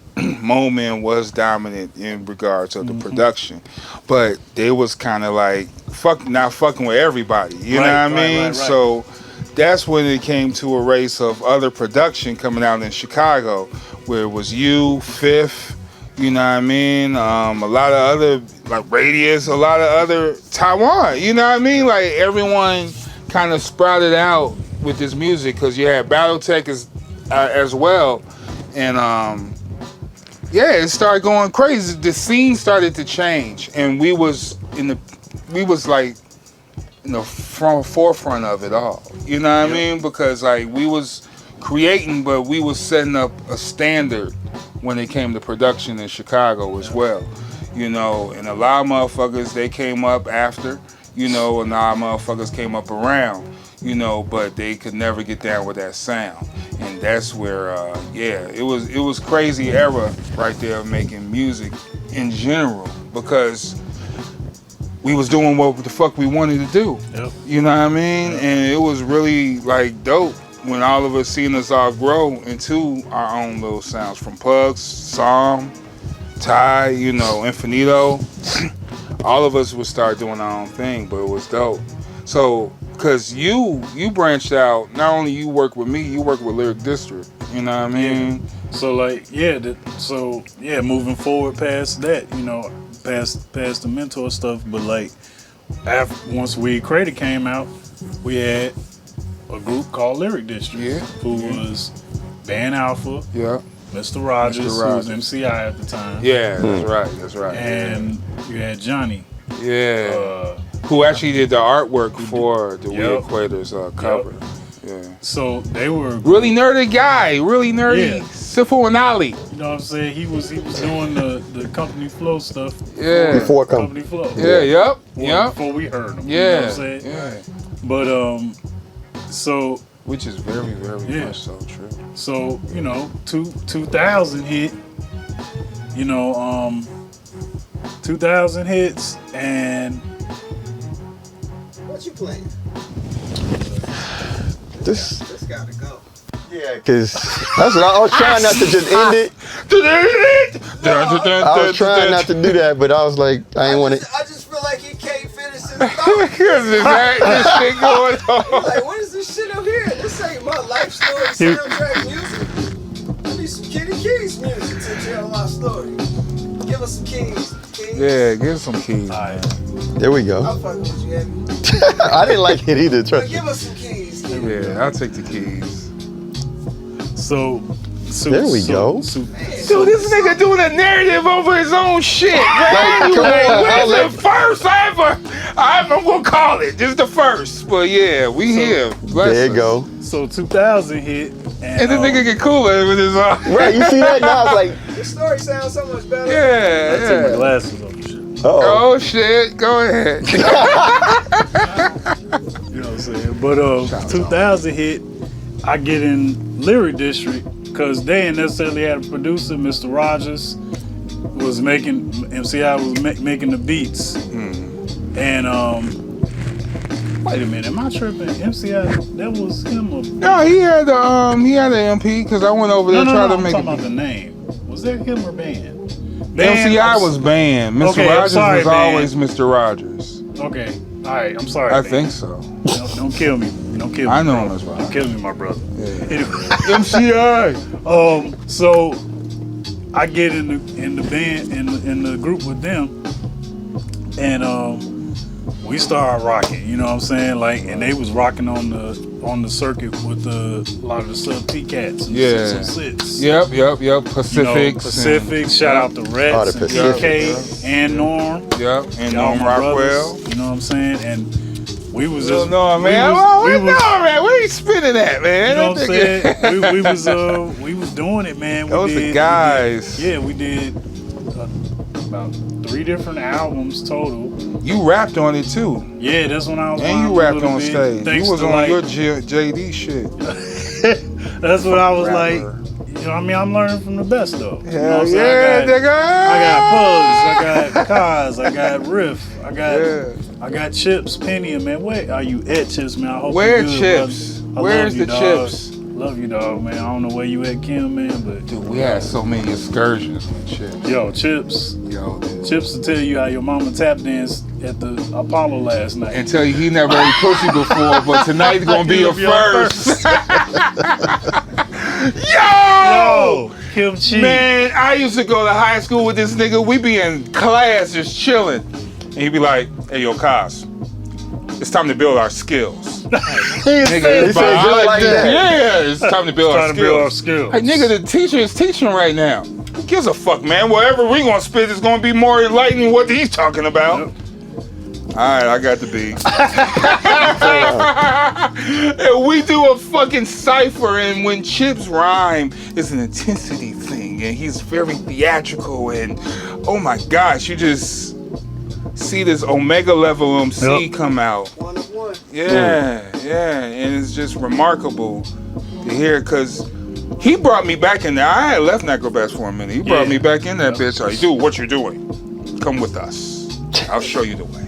Like, all right, Chips, I'll fuck with you, man. Chips was just convincing. He'll sell water too well, man. He was just very convincing. Me and Chips, we did a whole album. Yeah, very much full album. Actually, like when I was with Lyric District, we started like really knocking it out like 2000. We had started stuff him and Infinite. Mm-hmm. Shout out to Infinite Perpetual. Yeah. FP. FP. World chef class, now. world class chef. Yeah, yeah.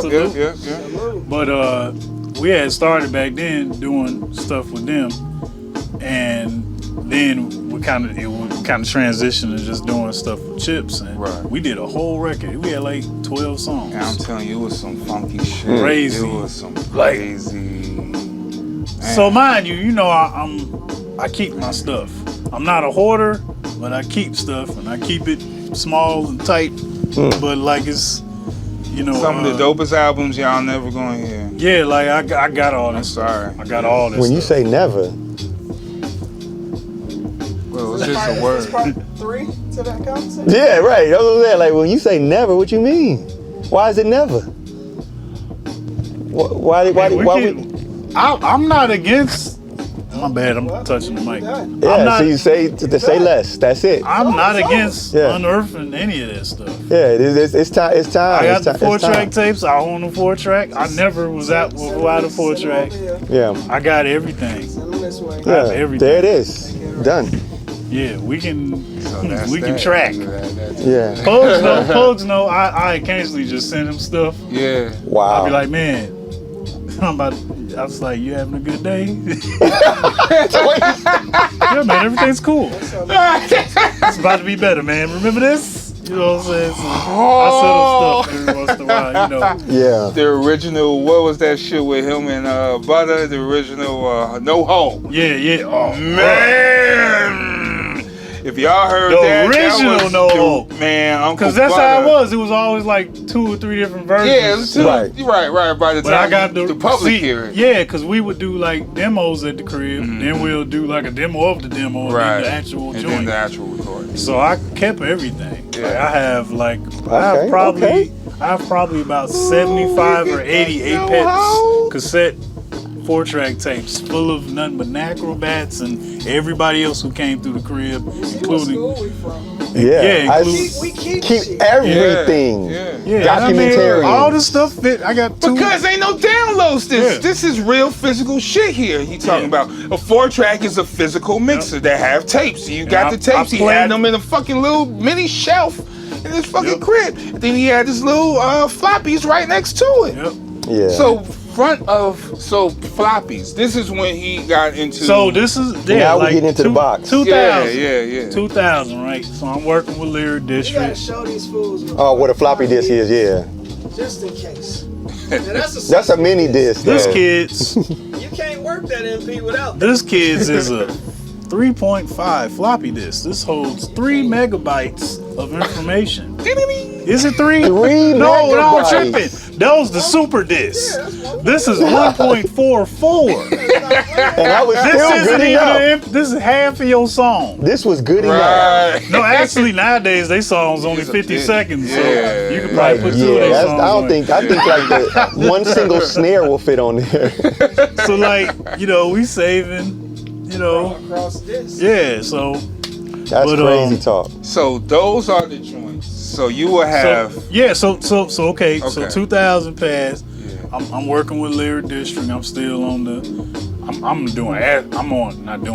I'm on Sony acid. Before it was Sony. Well. It was something. Anyway, I'm working on acid on the computer, like heavy during that time, and I'm still using other stuff. 2001. 2000 actually. That's when I met Adad. Shit. I was waiting for this story. Yeah. Met Adad, Demetrius Berry, Demetrius Works. Love you, Demetrius bro. Works. What up, Adad? My brother from another 2. Yeah. You know what I'm saying? Shout out to Adad. So I met Adad through a mutual friend. It's like all our friends say brother and shit. Hey, brother. Hey, brother. Brother. It's hilarious. One time I saw him, Pugs, and Kim together. It was like the light skinned brothers, coalition. the light skinned brotherhood. Brother. Hey man, brother. Hey man, brother. Oh my goodness. What just happened? You know what I'm saying? But that's where I met Adad, and I saw Yeah, that when I met D, you know, he had his own setup. He was rhyming. He was with Frontline. Right. But I hadn't actually like, you know, I met him actually. I think it was New Year's Day of 2000. It was because I had went to Frontline because they was recorded. This is at John from Frontline, John Williamson.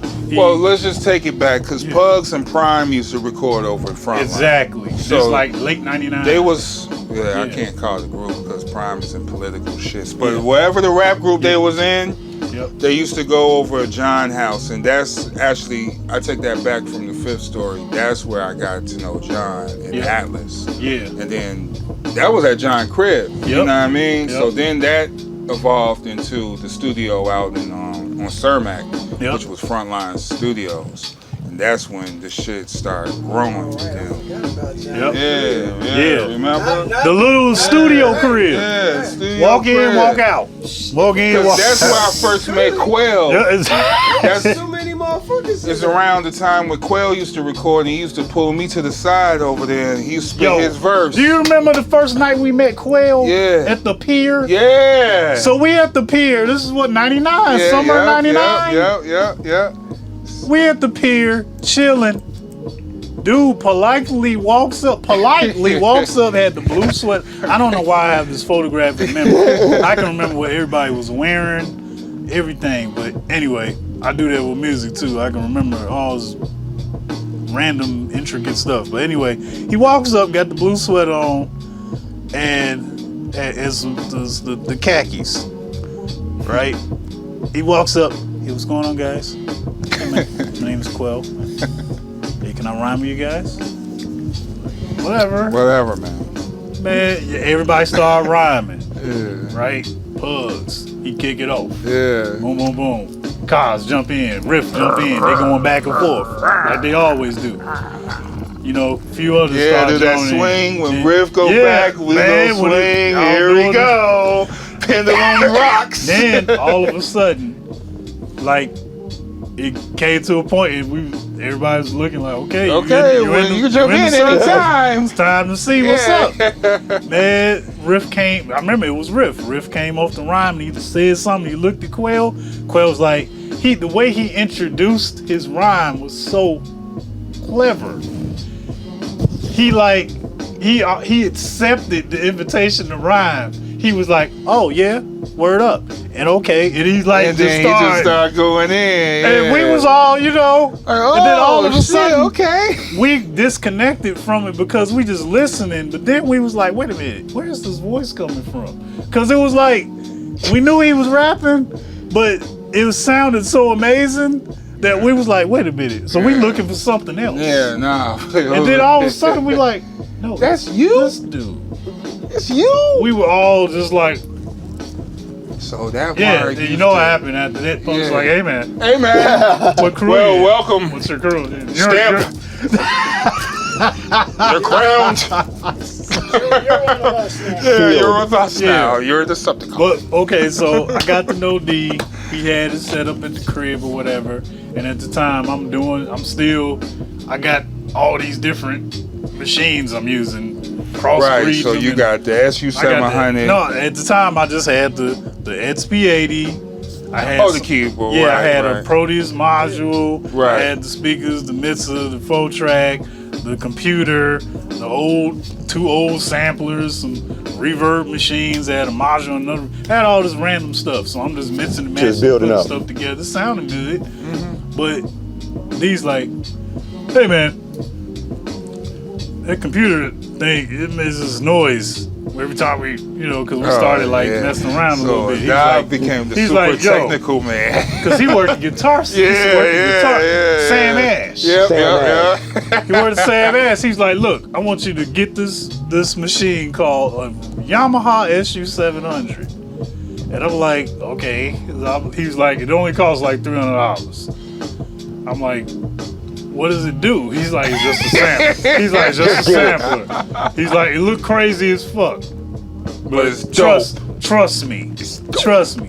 So I go to the store and it wasn't $300 at the store. It was like $5.99. And I'm like, he was talking about his discount. Like, shit, you know what I'm saying? Yeah. And I'm like, know, okay. That's such a novel piece of gear. We gotta we got to show that. Well, I can keep these in. Because, you know, people don't respect it. Yeah, Right. and, you know, it'd be going for like $2,000 on. That's how much eBay. the market is now. It's crazy. Cause okay, the thing about the SU700, it has a glitch. So these knobs, this is the Yamaha SU700, everybody. Woo! This is the Yamaha. This is made in 1998. This is when this came out. So this is a sampling sequencer, which is linear. And what I mean by that, when you sample on it, you don't have to worry about like setting loops necessarily, because it has 2 loop pads. What is it? 2 loop pads. These are composed loop pads where you can say, I want this to go 4-bar loop. This is a 16-bar loop. This is a 1-bar loop. This is an 8-bar loop. Free pads, you can just tap something in on bar 52. Right. That's the only Yep. place. That's the only play. place it's gonna be. Yep. Then Yep. you got an audio in where you can run anything into here, record player, microphone, mixer with all. I would run my mixer that had everything in there, so that way I just So you could run do it in anything you there. wanted into to. the system. Yeah, and then you got your master right here, but Yeah. all of this is times 4. 1, 2, 3, 4 banks. Yeah, my nigga. So This to my me, nigga, this yo. was like the way that this operated. You gotta tell and- them about the bit rate, though. Okay, so the bit rate on this machine, you could go from as far as sampling rate, you could go as high as 44K. 44K. Then you could drop it to 32, 22, 11.5 or something, and then Right. 8. Yes. 8. Crispy. You know what I'm saying? No.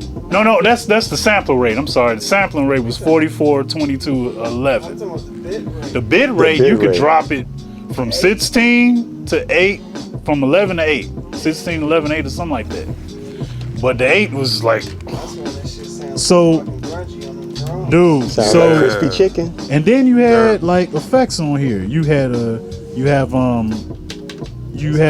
your cutoff. You got your 3 different filters, high pass, BPF, LFOs. You got Flanger. reverb. You have a ton of effects, things Yeah. like 60 effects on here. You can use different effects on each On track. On Each each one. track. Yep. You weren't limited to like, oh, I only can put this. No, you could No, like you just do whatever change you it up. want with that, Like yeah. whatever 3 you had here, you could assign it to any of these, and then you could have a different parameters on each track times 4.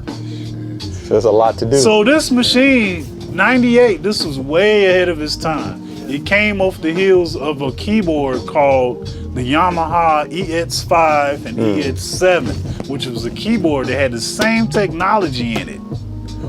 And for the sampler, it had very similar technology. You had this little scratch pad. Before we had Ableton with the little thing, whatever, we had this. Yeah. Because Yamaha actually released the SU10 and the SU200. This was the 700. Those were smaller machines, but it did similar stuff. But this was the granddaddy. This is the Don Dada. You know what I'm saying? So saying that, you could do so much with this. He put me on to it, and when I went to Sam Ash and I saw it at first, I'm like, this looks crazy. Look at this. Like a It's toy. orange and pink and blue but then I started looking at Yamaha gear and it all was blue like this, and I'm like, okay, whatever. I'm not gonna let that sway me. So I kept looking around and I went to Midwest Stereo. Shout out to Fifth. You know that was our spot. Yes, sir. What up, 5? Well, You know what I'm 5. saying? So I went to Midwest Stereo, went inside, started looking around, and it was sitting in there for a hot $250. Whoop, whoop, And I was like, and it was a used one. I'm like, yo, I gotta get this. I gotta get it. Learning curve ain't easy. That's because ain't Yeah. nothing like it. I went on ahead and applied for the Young credit. financing. I got this. I just let them put I just let them put a bunch of stuff on the finance. I got this. I went and got like 100 All floppy the disks. plugins. I was like, give me 100 floppy disks. Gave me 100 floppy disks. I got some cords. I got everything I needed to plug it up at home. Yeah. Took it home, and the book was so like horrible. Talking about fucking big learning curve. Dude, that book. I was like, what are you talking about? So I just, and this is for YouTube. You know what I'm saying? Right, so you So gotta you have to 2000. read the manual. Either someone knows and they show you, Yeah. or you just gotta experiment. Yeah. Nah, you just experiment. So I went on ahead and just started toying with it. And this, what I could understand inside of the book, I used that. But then I just figured it out. I figured out how to program on it, and I did not look back. And it was dope because I had something that nobody else had. Nobody had this. Nobody. It was one person in Chicago, Ryan Officer, who had one. Shout out and Ryan. I found out he had one like probably around 2002 or 3. That's true, He right? was the That was only other only person I knew had yeah. this box. And then me. And then You don't count. we go get the tie too. You know what? Who also had one though? Who? Shout out to Titan. Really? DJ Titan? Titan had a fucking SU. Because he was coming Dr. Wax. And but see, the thing is, a lot of people don't know nothing about the SU. Yeah, So exactly. if you say it, if somebody mention it, you like, oh, okay, you must know some shit. Yeah, Shout out exactly, to Titan. exactly. Yep. So, but yeah, man, like this with this, I was able to say, okay, I don't really gotta mess with my Tascam 8-second sampler. I don't gotta mess with my rolling little one-shot sampler I had. I forgot the name of that thing, but everybody MS1. I had an MS1. I don't gotta mess with the MS1. I'm move on from acid and all that. Now, mind you, in '97 when Noble first got his MPC, and from hanging out with Chris, I learned the MPC. I understood how it worked. Right. I had made beats on it and stuff like that. But I wasn't about to fork over $2,000 for something. Hell fucking no, I'm nigga. still like 17. Yeah. I mean, Noble did, because Noble was working, and I was working too, but I just was not Niggas You was wasn't selling doing crack. that. You wasn't doing that. $2,000. Niggas was I selling already had crack. something, had stuff, so I wasn't about to do that. You know what I'm saying? He came through, I learned it, I figured it out. It was cool. All right, you went home. See you later. All right, I'll see you next time. But I was not about to buy that. So would you consider this your, like when it comes to production, that was your favorite? This is my everything. This box. That's my favorite. I'm You going should've seen. to find another one of these, and I'm going to buy one, and I'm going to get the flaw in it. The air. Ty, know what I'm talking about. This, Air. it'd be a lot of air in it. What do you mean by air? It's just like, well, I ain't gonna say digital. It's his. It's It's his. It's weird. Fucking Yeah. noise on there is terrible. But So and You can filter it out through you other. can work clean it in around it. post? And sometimes, see, I've had 3 different ones. And it's always One the of same. them I got wasn't like that. Interesting. It was very clean for some reason, and that's why I think it's buggy. It's just buggy. It's just the way that certain production. I treated the air as it's just a color. Exactly. So every beat I made on the SU just had a different, Yep. just Yep. a different sound. Just treated it. Like sampling with the And vinyl crackle. the knobs, after a while, they'll fly. So you'll touch They it, start And moving on it's just you. gone. and the value will just go to 100. You don't even do nothing. You ain't You did like, dude, nothing. why you moving on me? You listen to your beat. It's all good. You know, it's pumping and everything. And then you'll be listening to that bad boy, and this shit happens. You'll It's be that ghost. all of a sudden, Yeah. But see, the messed up part you know about what I'm it, saying? Just this gone. ain't no Yeah. computer. This No, ain't it's no, not. Yeah, no so it's- undo. So if you on the fly really working on it, And you just sequencing hit out your the song, piece.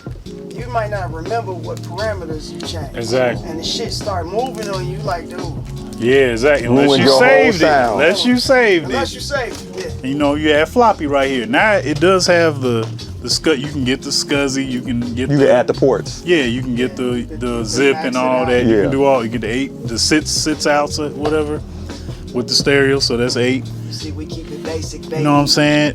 This thing and this ribbon, you could do panning. You can do scratch effect. You can do, and I mean it kind of had like certain things the MPC had, but as you can see, it had a whole grid up here. It was very easy to use once you Yeah, learned it looked like it. You could just fly through it. You know what I'm saying? It was one of the So much fun funnest to make machines music. on. Cause the loop pads, you can just put your drum loop here. Just go. you could loop anything, and you had 4 tracks of looping. So 2 times 4. Yeah. And then all the God's Productions. it was just so Hey, man, I used to touch all. love this machine, man. But got this after meeting the Dot, and the whole shit changed because at that point I was able to do stuff that was in my head that I couldn't necessarily. I probably could have did it in Acid or whatever. In fact, I know I could have had, but I just. But you needed something external to put into Acid to get it to work. I'm a pianist. Yeah. You know what I'm saying? You needed something. I to wanted touch. You need to touch tactile. everything. Right. And that was my problem with using certain programs. It just felt weird. You know, because back then they weren't big on controllers. I mean, you could get a keyboard. Yeah, the external, but it still is not the same. Exactly. So that just opened up a whole nother world for me. Then I can MIDI it to my SP80 Roland. Yeah. So I started chain linking MIDI stuff. And then Really going in. like 2001 was like the year, 2001 was the year I just blossomed because of that. Dude, And, you started making some music that, like, all right, so you on the Diaform Eulo Rhythmics. Yeah, and we formed a group called Eulo Rhythms. Yes. Me and a guy that means words and rhythm. Yeah. And it was with Frontline. Did a single called Danny Glover, B-side, 7 a.m. Yep. Woo! Yep. Yo! Hey, you moving the cams. I am? You just because you moved the carpet on the ground. Oh, okay. I'm sorry. So you see that? Yes. So it's live and direct, man. No, it's live and direct. So, but nah, man. We had dropped like a little mixtape before that with High Fidelity and some other song on there. But we did the 12-inch for Frontline 2001. Yeah. It was well received. Yeah. We started doing the Metro shows and stuff. Yeah. You know, 2001, 2002. So Metro shows, when y'all do a Metro show, y'all don't know about the Metro shows, man. That's some of the best hip hop shows you'll ever see. The Metro in was your classic. life. Man, bro, like it was like the place where you could go. During that time, everybody was there. The Chicago Rocks was so important to the city. Right. Which don't even go down anymore, man. Yeah. No, that's one of the many things that ended. And I'm gonna tell you something, like, not to say it would have went south, but it never went south. It never. I'm so glad that it maintained. we encapsulized that time, and it was just dope, and that was it. It wasn't no like, oh, it started to get weak, or no. Every last one of them was cold, and then it was over. And that was it. That was it. So keep it as you know what I'm saying? But it was no fall off point because it was there to represent what we was doing, and we was creating the culture. We were the culture. It was at least three of them, where it was 3 levels of culture. You had the old school cats, you had the cats that's currently doing it, and then the future. You know what I mean? So. And then whatever else in between, you know, you may have Juice and Ryan Fest come out and spit some songs. You may have, you know, someone drop by and do some shit. So you never know. Slug even came through on one of them or some shit, I think. Yeah. So when Juice had came out with Signed to Unsigned, he performed it there, I think, for the first time in front of everybody. In front of the whole crowd. Yeah, and shit, like written on. What was that? Written. Whatever that song was. Freestyle Rick. Yeah, he was hitting all of those motherfuckers. So, man, that's so much shit. So, because when you did that, you know, I mean, it was like, oh shit, Keys, he working with the other team. You know what I'm saying? And, you know, I was kind of like, it. You know, where a lot of that spawned from was actually being in Nacrobat. See, when I was in Nacrobats, you know, I'm like, oh, okay. When I first got to know everybody, first people that came over the crib was Cos, Pugs, and Riff. Then I meet Chips, and then PK. Right. You know, and Cream. Inf. Inf. So, you know, I'm like, the core crew was there. And then we started doing these records, so I'm like, all these other people coming over the crib, all these different crews, people from Ill Nature, ICU, they subsidiary crew. Right. You know, even like people from Penny Galleries coming through. Yeah. A lot of these different crews from around the city. So I started working with everybody. Mm-hmm. So I kind of, in my mind, I kept that. So once, like, I was doing stuff outside of Nacrobats, because, you know, people start kind of doing their own things at one point. Right, true. Especially after the millennium passed. Yeah. I kind of kept doing that. Like, I got in a group, then I had another group, then I had this person, because I was used to working with this person, and working with that person. Just working, yeah. And I'm not gonna lie, it did get to a point where it was exhausting, and my bad. You spread your drink some water, nigga. Yeah, you spread yourself so thin sometimes, and I didn't even realize that it was happening. You know what I'm saying? Because I'm used to like this person coming through, that person coming through. And then, you know, I'm doing like outside of the crews and the groups and stuff, I'm still playing jazz gigs. That's crazy. That's crazy. Yeah, that's Regular true. jazz gigs That's at true. Andy's, at House of Blues. I'm a jazz pianist. Right. When you went to the Simpson emulators,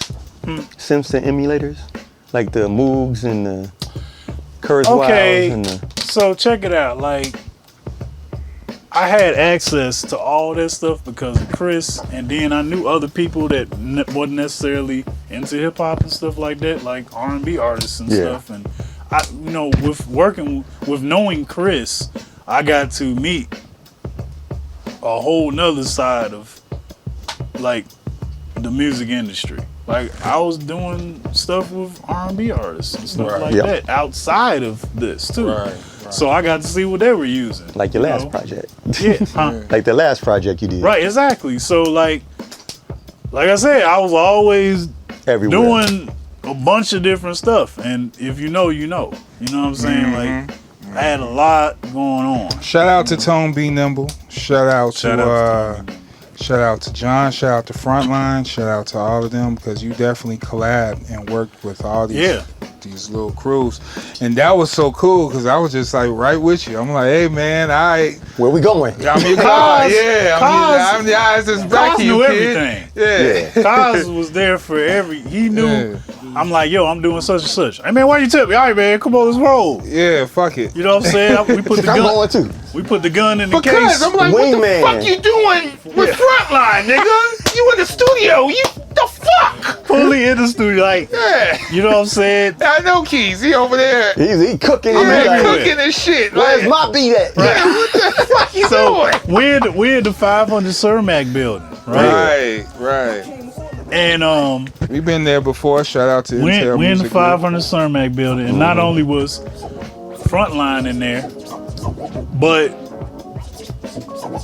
all these other cats in there. You know, Spike and Jamal was in there. Yeah. Andy C was in there. At a time, Harvey Allbangers. Rest in peace. Rest in peace. Even No ID had a spot in there that was very low key, because he not only had that, he had studios around. Yeah. You know what I'm saying? So like, I would like kind of cruise the halls and cruise the floors and find out who's doing what and where. Yeah. And hey man, you need some keyboards or something? I've played on a lot of people's songs. Yeah. I've played on a lot of stuff that came out and it might be your favorite song. Word.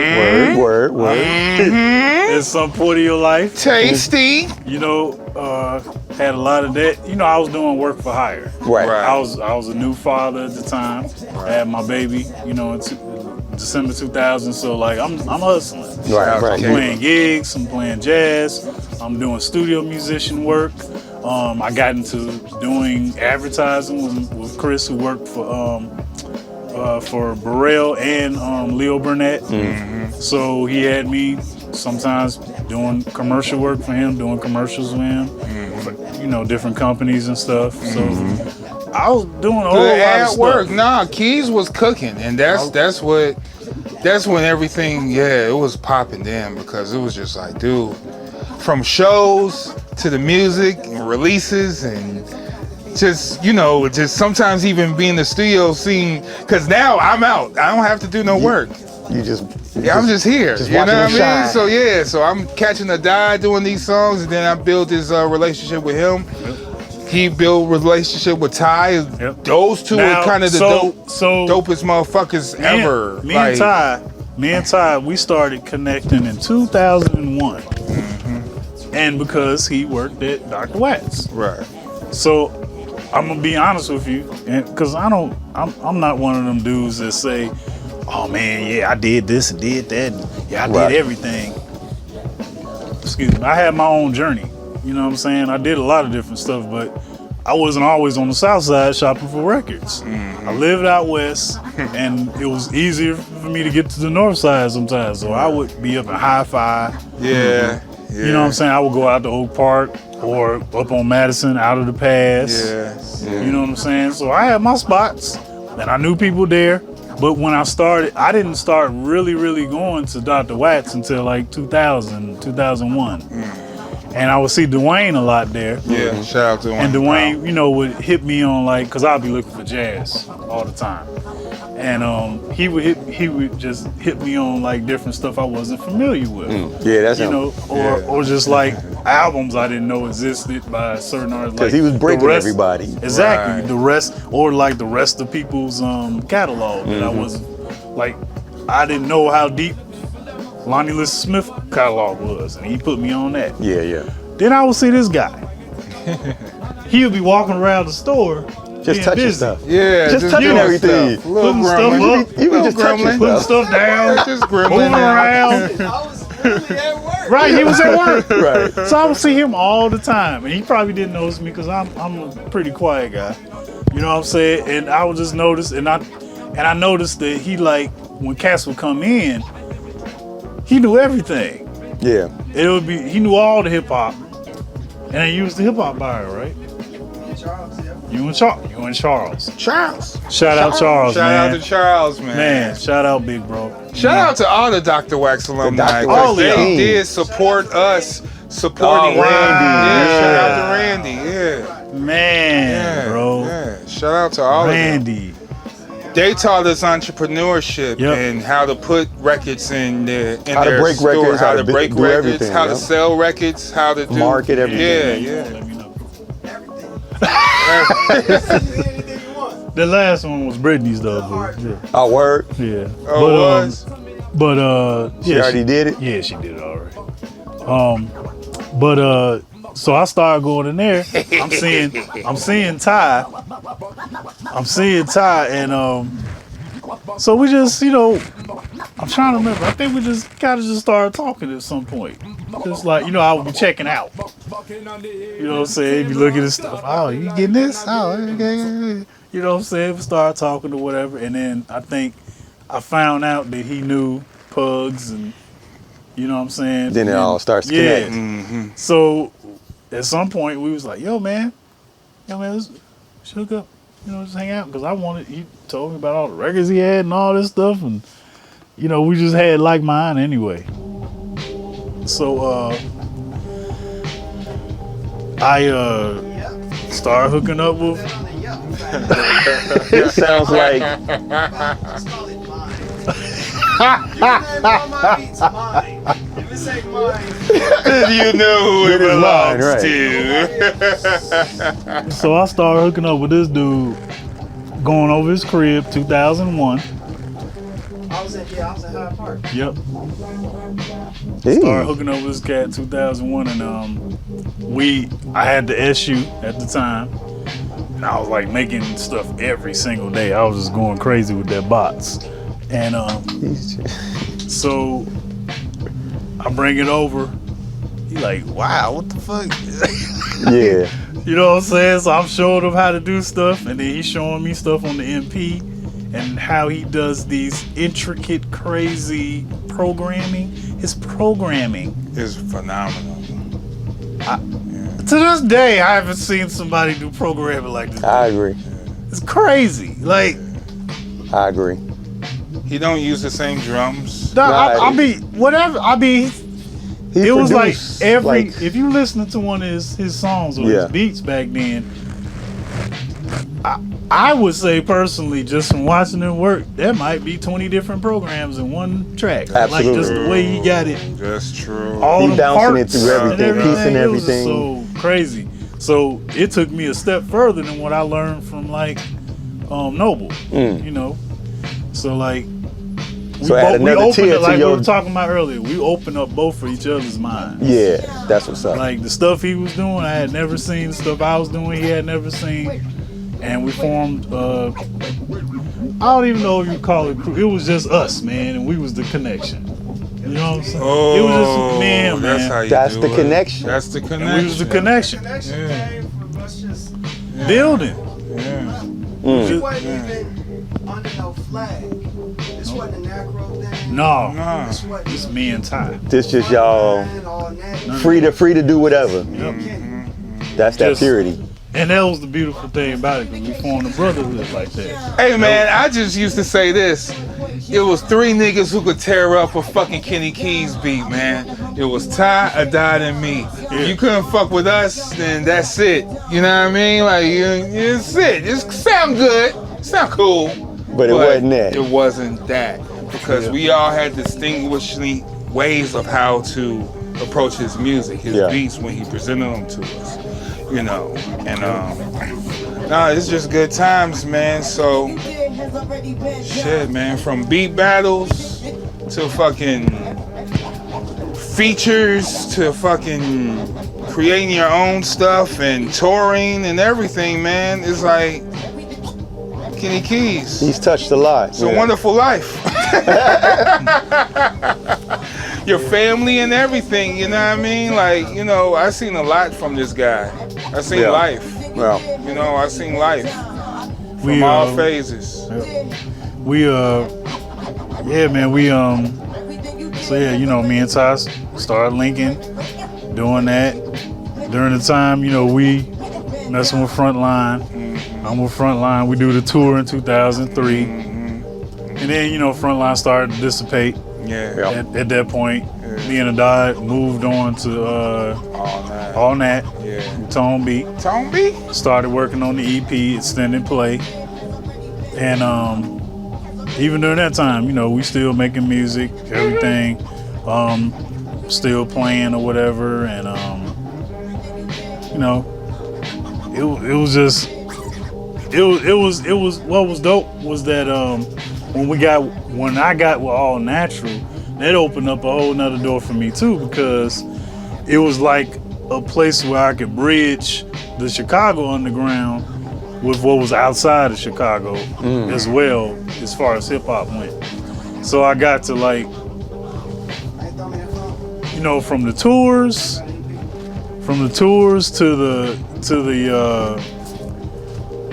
to just like meeting people that Tone was bringing in from out of town. right. Right. You know, DJ Spinner, like doing remix and stuff.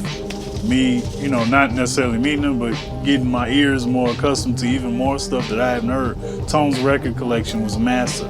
Yeah. And Tone, you know, really Hey, you don't need to do all that. I'm working. Tone My scratches? really, That was hell too. Tone really took me on this wing, man. I appreciate Tone so much. Him and Andy C. Oh wow. Yeah. Shout out to Andy C. Andy had an open door policy at his studio on Grand, and I could just go over there whenever Do whenever. and just, you know, be a fly on the wall and learn. You know Check it what out. I'm saying? You know, Exactly. You know what I'm saying? Shout out to the flies on the wall. Yes, Yep. sirs. Andy was the first cat to be like, yeah, man, you can do whatever. Like, look at these, you Just know, pull up. Andy had the Grammys on the wall, you know, just stuff like that, you know what I'm saying? So, and he was just so cool and so inviting, you know, meeting him. Yeah, like, All Natural kind of was like another bridge for me, another learning experience to just like, you know, take it even further. Right. Because I started getting placements and stuff around that time. Nice. You know, with different artists and stuff like that through Tone. Me and Tone, you know, like I was younger, you you know, I was going through growing pains as a young man still. So Tone, you know, me and Adad was kind of the knuckleheads of All that. all that. We really pushed that dude's buttons. We was pissed on so bad because we was Young, mad, arrogant, but still dope. we was mad creative. Yeah, creative as fuck. We was way advanced. Yeah. I mean advanced because like when he said he got with me and I gave him that freedom to let loose, this was the moment when he let loose. Yeah. And when Outside of what we did. Yeah, you know? outside of what we did, but I mean like because I'm thinking on production wise. Yeah. This is your growth, right? Right. So now you mastered all these equipments and all this shit, and now you just going funky with it. There's no limitations. You don't know if it's a beat or just a piece of music. You know what I mean? I mean, you know the difference, right? Yeah, but like, at the same time, he was blending them spaces. Yeah. And it was crazy. Like you and the Dodge shit. Like, what's that song? Hot and Nasty. Yeah. Oh my goodness, dude. Like, it's many sessions and many songs and beats that this motherfucker and the Dot produced where I was like, damn. I remember this. Put it on my tab. You remember this? Yeah. Oh, I don't know why we ain't around to this. I don't know, but we can. We can always do that. Yeah, me and Adad, we was the black sheep, definitely on that label. Yeah. And you know, we were pushing the envelope. We was iterated at times. You know what I'm saying? Like Tone be like, "What's the name of the song?" Oh hell no, nope. You know what I'm saying? Wet clitoris juice strip. Not on my watch. Honestly, a lot of our music that we made was we talked about what we were going through at the exact moment. That's we were true. going through. That's the best. You know, That was good. That Yeah. was always, yeah. It was a story of like you could literally chronologically like listen to our music and look at us and know exactly that's what you're exactly going through. what was going on with us. You know what I'm saying? Whether it be love interests or Yeah. you know what I'm saying? That's that Hook reality. it up with Heartbreak. chicks, Yeah. heartbreak, Yeah. money, anything, like all types of stuff, you know, even down to writing rhymes, making beats and all that. PSA to the black man. Yeah. Sidebar, I this got sound that like a remix off of that Beast Rhymes and Life. It is. Yeah, it is. Yep.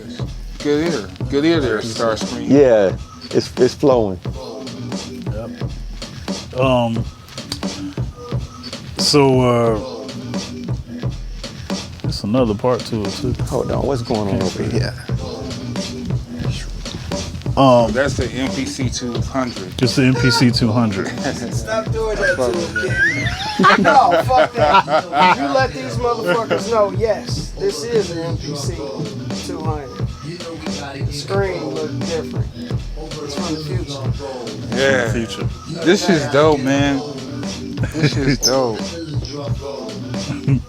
But no, like, yeah, you know, All Natural was crazy, and then we had after all that, like, before that, I would love to talk about like Dance to the Drum and Beat. Yeah, thank you. Dance to the Drum and Beat That was an era. was phenomenal. That was 2000. It began in 2003. It was originally Twilight Tone and Tone B. They had the Dance to the Drum and Beat beat showcase, and they were bringing out all these cats in Chicago, all those young cats, and the cats that had been there, like This Cool is Out and everything. It was finally a venue where we could play our beats. Battle World. Like that didn't Battle World. Yeah, it didn't really exist. Now, don't get me wrong. I had been to parties in the past when I was younger, where we would bring cassettes and play beats. Yeah. You know, at the party and everybody be rhyming and stuff like that. Right. You know, like Ill Nature used to do that. Yeah, all the time. You know, we used to do stuff like that. Strap E, I always had a beat. Strap, right. Shout out to Strap E from Ill Nature. Yeah, you know what I'm saying? Shout out to Reese. Shout out to You know what I'm saying? Shout out. But this was the first time where we could just like play beats and like we had so many years of the battles, like the all city battle. Yeah, we got to watch the MCs go at it. MCs we got to watch the breakers go at it. Ripping heads off. We could finally do the same thing, and I took full advantage of it. I've been waiting for that all of my life. I kid you not. When Keys went on and Keys night, that bitch is at the Sonotech. If y'all don't remember what the Sonotech, Chicago So Avenue. you gotta give them the preference for Sonotech. Okay, go ahead. When you think about sound systems, Uh-huh. you think about Jamaican sound systems. Yeah. Sonotech had the sound system. Yes. Had the boom. Yeah. The Sonics in there, some of the best in the city. Period. Yeah. Beautiful. So if you're a producer and you didn't always, everybody didn't have fresh monitors at the crib. Right. So some cats was hearing their beats on these big thumpers For the first time. And it let you know what you was doing right And what or what you was doing wrong. wrong. Yeah. Oh yeah, by far. We want this. Huh? We want this. Yeah, okay. Yeah. Yeah, we gotta start claiming Yeah. because No, yeah, just no, we want we this. Good. Let's holler at this. Holla. Matter of fact, I'll take my picture. Take your picture. Yeah, take your picture. Take my picture. Holla. So You know what? But go ahead, Some get of the DB battles, Mm-hmm. they so legendary. If you get in a conversation with cats that was there, it's like you get transported back to it. Because everybody remember them battles. So we can name some of the people that was in it. Me, this guy, Taiwan Davis, Yep. Radius, who was Yep. Radius 1 at the time. Yep. I got We- that beat. We had who else? I mean every What is Sonotech? Cool Out. Cool out. We had the Mole Man. Panic. Memo. Yep. The road was in there. Yep. Kevin Fountain. Kevin Fountain. Yeah. 1120. Whatever happened in 1120? Was Tall Black in it? Talk. Yeah. You know he was in it. That was the beginning of it. Was Yes. Black Milk? You gotta remember, at that time, Yeah. we sat comfortably on the seat. Exactly. So I can't always remember Yeah. everybody started. That was pretty much okay. So the first year of it, 2003 to 2004, I think the winner that year, because they had the battle and then they had the showcases. The first year, I think it was like a battle but a showcase. So I just did the battle. They didn't want to call it a battle. Yeah. So, but then That's how they got it. Yeah. Shout out to Tom. Exactly. Yeah. That's what happened. All right, so But no, I was on the same place with you. hey yo, Because I didn't GQ, go to the competition in the first one. What do you say? GQ that was- said that Black Milk was one of the judges. G Field was there. Rude One was there. Yep. Yeah. Yeah, he going through a whole. GQ? Yeah. Hold on.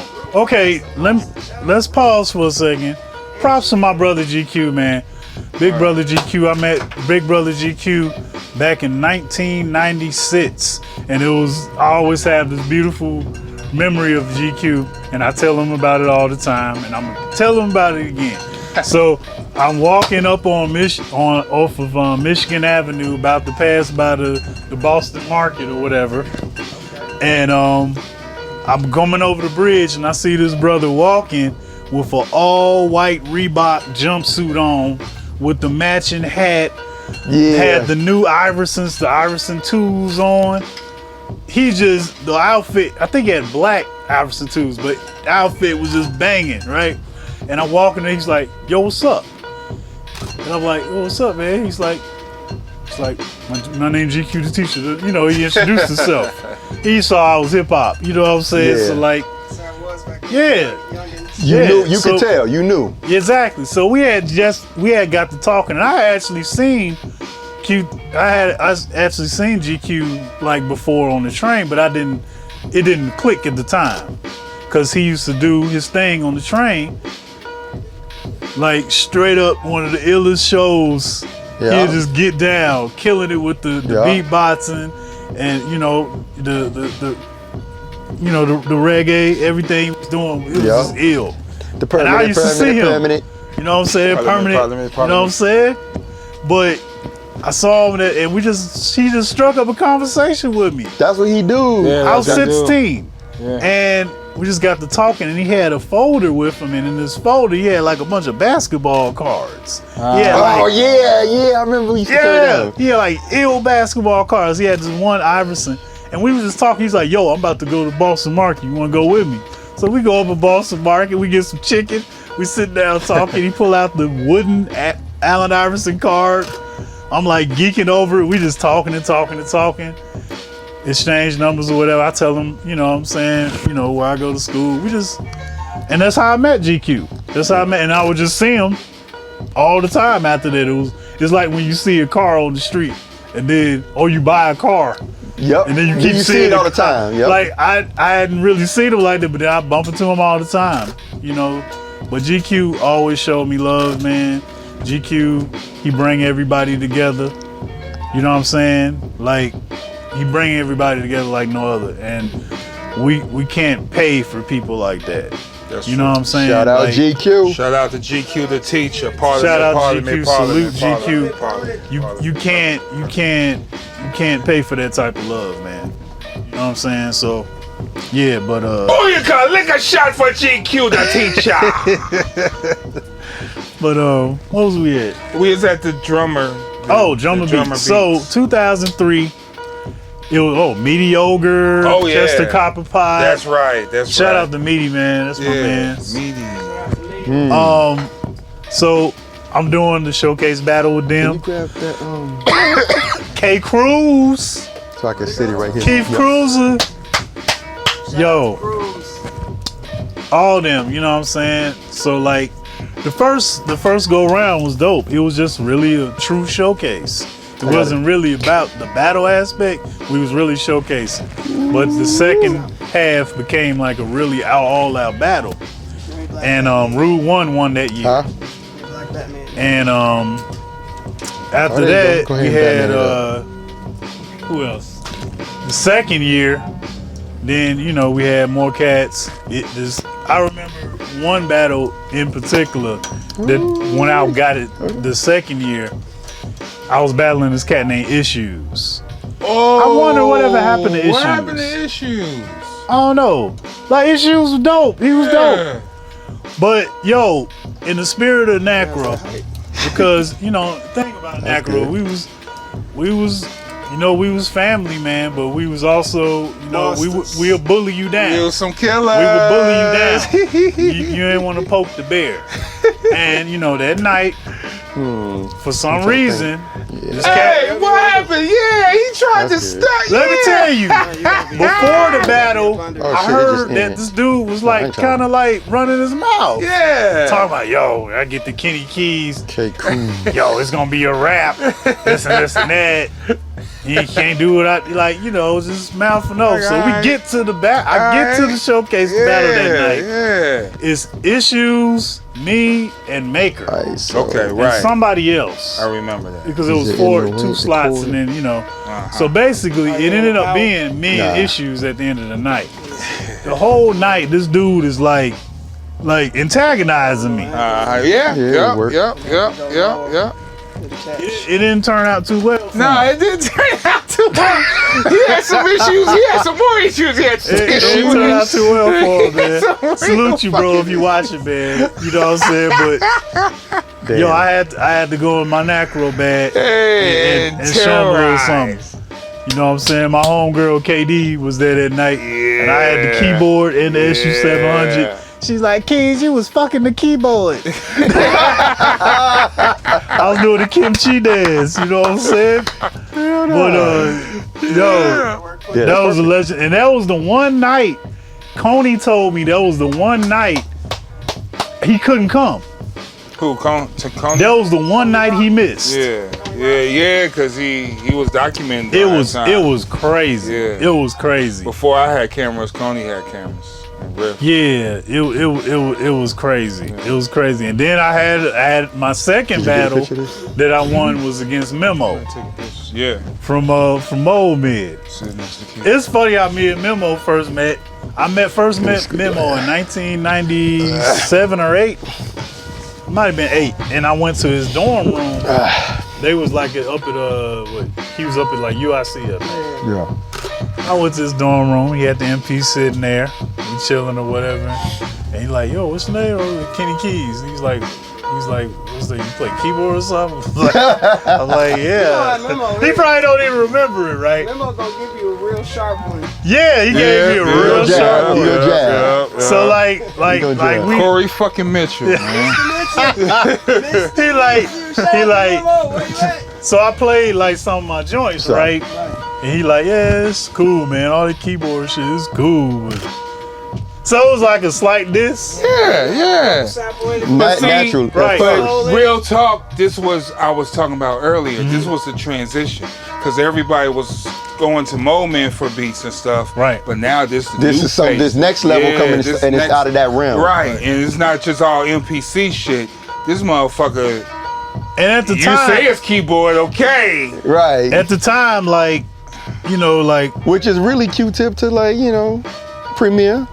That's what it is. Exactly. That's exactly you know? what it is. So like at the time, you know, my elders who was like, you know, like knew me was like, yeah, they was like solidifying my name on the street, like, you know, Cool Out. Yo, yeah, I heard about it. Yeah, he's dope. You know what I'm saying, or whoever.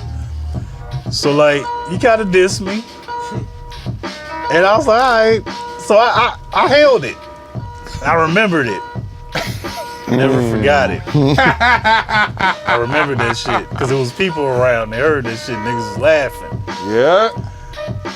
So we ended up battling at the drummer beat.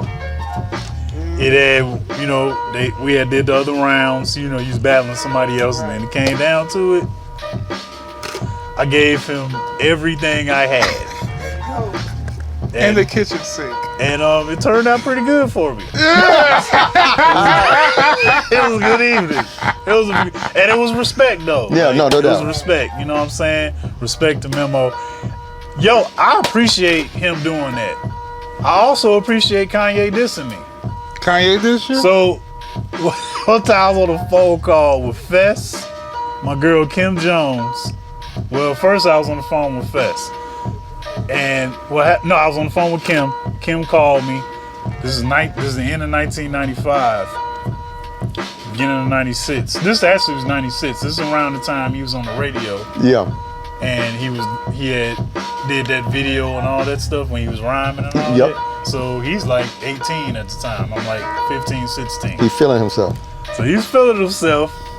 Kim was like, yo, I'm gonna call, because her and Fess was dating at the time, I believe. If I'm wrong, you know, but I'm pretty sure y'all was dating.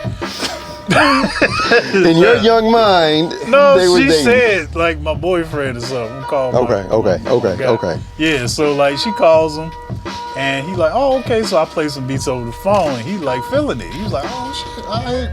So he's like, yo, let me call my little bro and see what he thinks. So I don't know who his little bro is. So he called, they phone called a three-way. We on the crazy three-way, like. Chicago. He like, yo, what's up? And Fess is like, yo. He's like, yo, Kanye, I wanna introduce you to somebody on the phone. It's my guy Kenny. He go by Eon or whatever, right? He's like, oh, okay, word, yeah. You know, he like nonchalant with it. And he's like, yo, I want to let you hear something he make. You know what I'm saying? We'll see what you think. He's like, oh, okay, for sure. He's like, you gonna play it? I was like, cool. So I play it, right? Play like 2 beats. Like short, you know. Man, I mean, it's cool. You kind of dated though, dog. Like, it sound kind of dated, dog. It's cool. I mean, man, you gotta get like, I don't know, man. I can't help you, but I mean, either keep at it or you know, do something else. that's what he said. So I'm like, that was weird. It was like a weird interaction. I was Like, like, I ain't even ask you. so I was like, okay. Like I didn't know. I didn't really know what was going on. That shit was probably cold as hell when he said that shit out of fear. Well, you know what I'm saying? Because he was threatened. His boy was calling His him boy who another, MC. yeah, So start asking him about beats. Vest liked it a lot. Yeah. And I was playing, of course, my best beats. Right. And I don't remember what I was playing. Like I was playing like this crazy. I had flipped some Norman Connors From the Sun. Okay. It was before. This was like prior to us doing Anti-Diss. I had flipped that record before that, and I had flipped a Lonnie Liston Smith joint. I forget which one it was, but I had played my best beats. And I know that was right before he did the Gravity stuff. You know what I'm saying? Okay. So honestly, and I'm not tooting my own horn, my stuff sounded just as good as that at the time. And it was like, you know, because I was like really honing in on what I was doing. But yeah, I got dissed. But that between that and Memo doing that was a fire, huh? That like That was fuel. put it in my pit. It was a fire in the pit, man. You know what I'm saying? So I appreciate that. But that also is a good lesson to, you know what I'm saying, not care what other people think. Exactly. You get to that point where, you know, they touch your chin and it's like spitballs at a battleship. Like, who cares? You know what I'm saying? Yep. Because you can't become a juggernaut if you're worried about getting tapped. At all. So. Gotta feel that tap so you know what it feel like. Yeah, you gotta spar with it. Like, ooh, okay. Yeah, man. So what you working with right now? What you working on? Because Well, your last project was what, the 2018 one? So the last stuff I did, I did a project. Jay Keller, me and Jay Keller, we did a project called Corinthian Cadillac. That's the one. Yep. Corinthian Cadillac is a mashup of so many ridiculously great singers, MCs. You know, even we've got instrumentalists on there. Yep. That's a great album. And it's an EP. It's like 6 joints. I mean, we had everybody from like John B to Twista to what's his name? We got YP on there. Yep. Just a ton of stuff. Check it out. It's on YouTube Music. It's on all the streaming. Yep, it's on Spotify. Corinthian Cadillac. Me and Jay Keller, JKLER. That was the last like joint I did.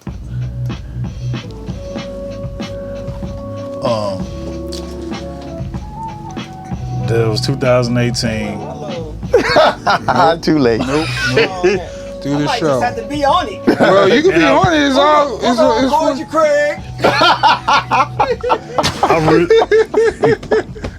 I released like some older beats that I did on Bandcamp. Okay.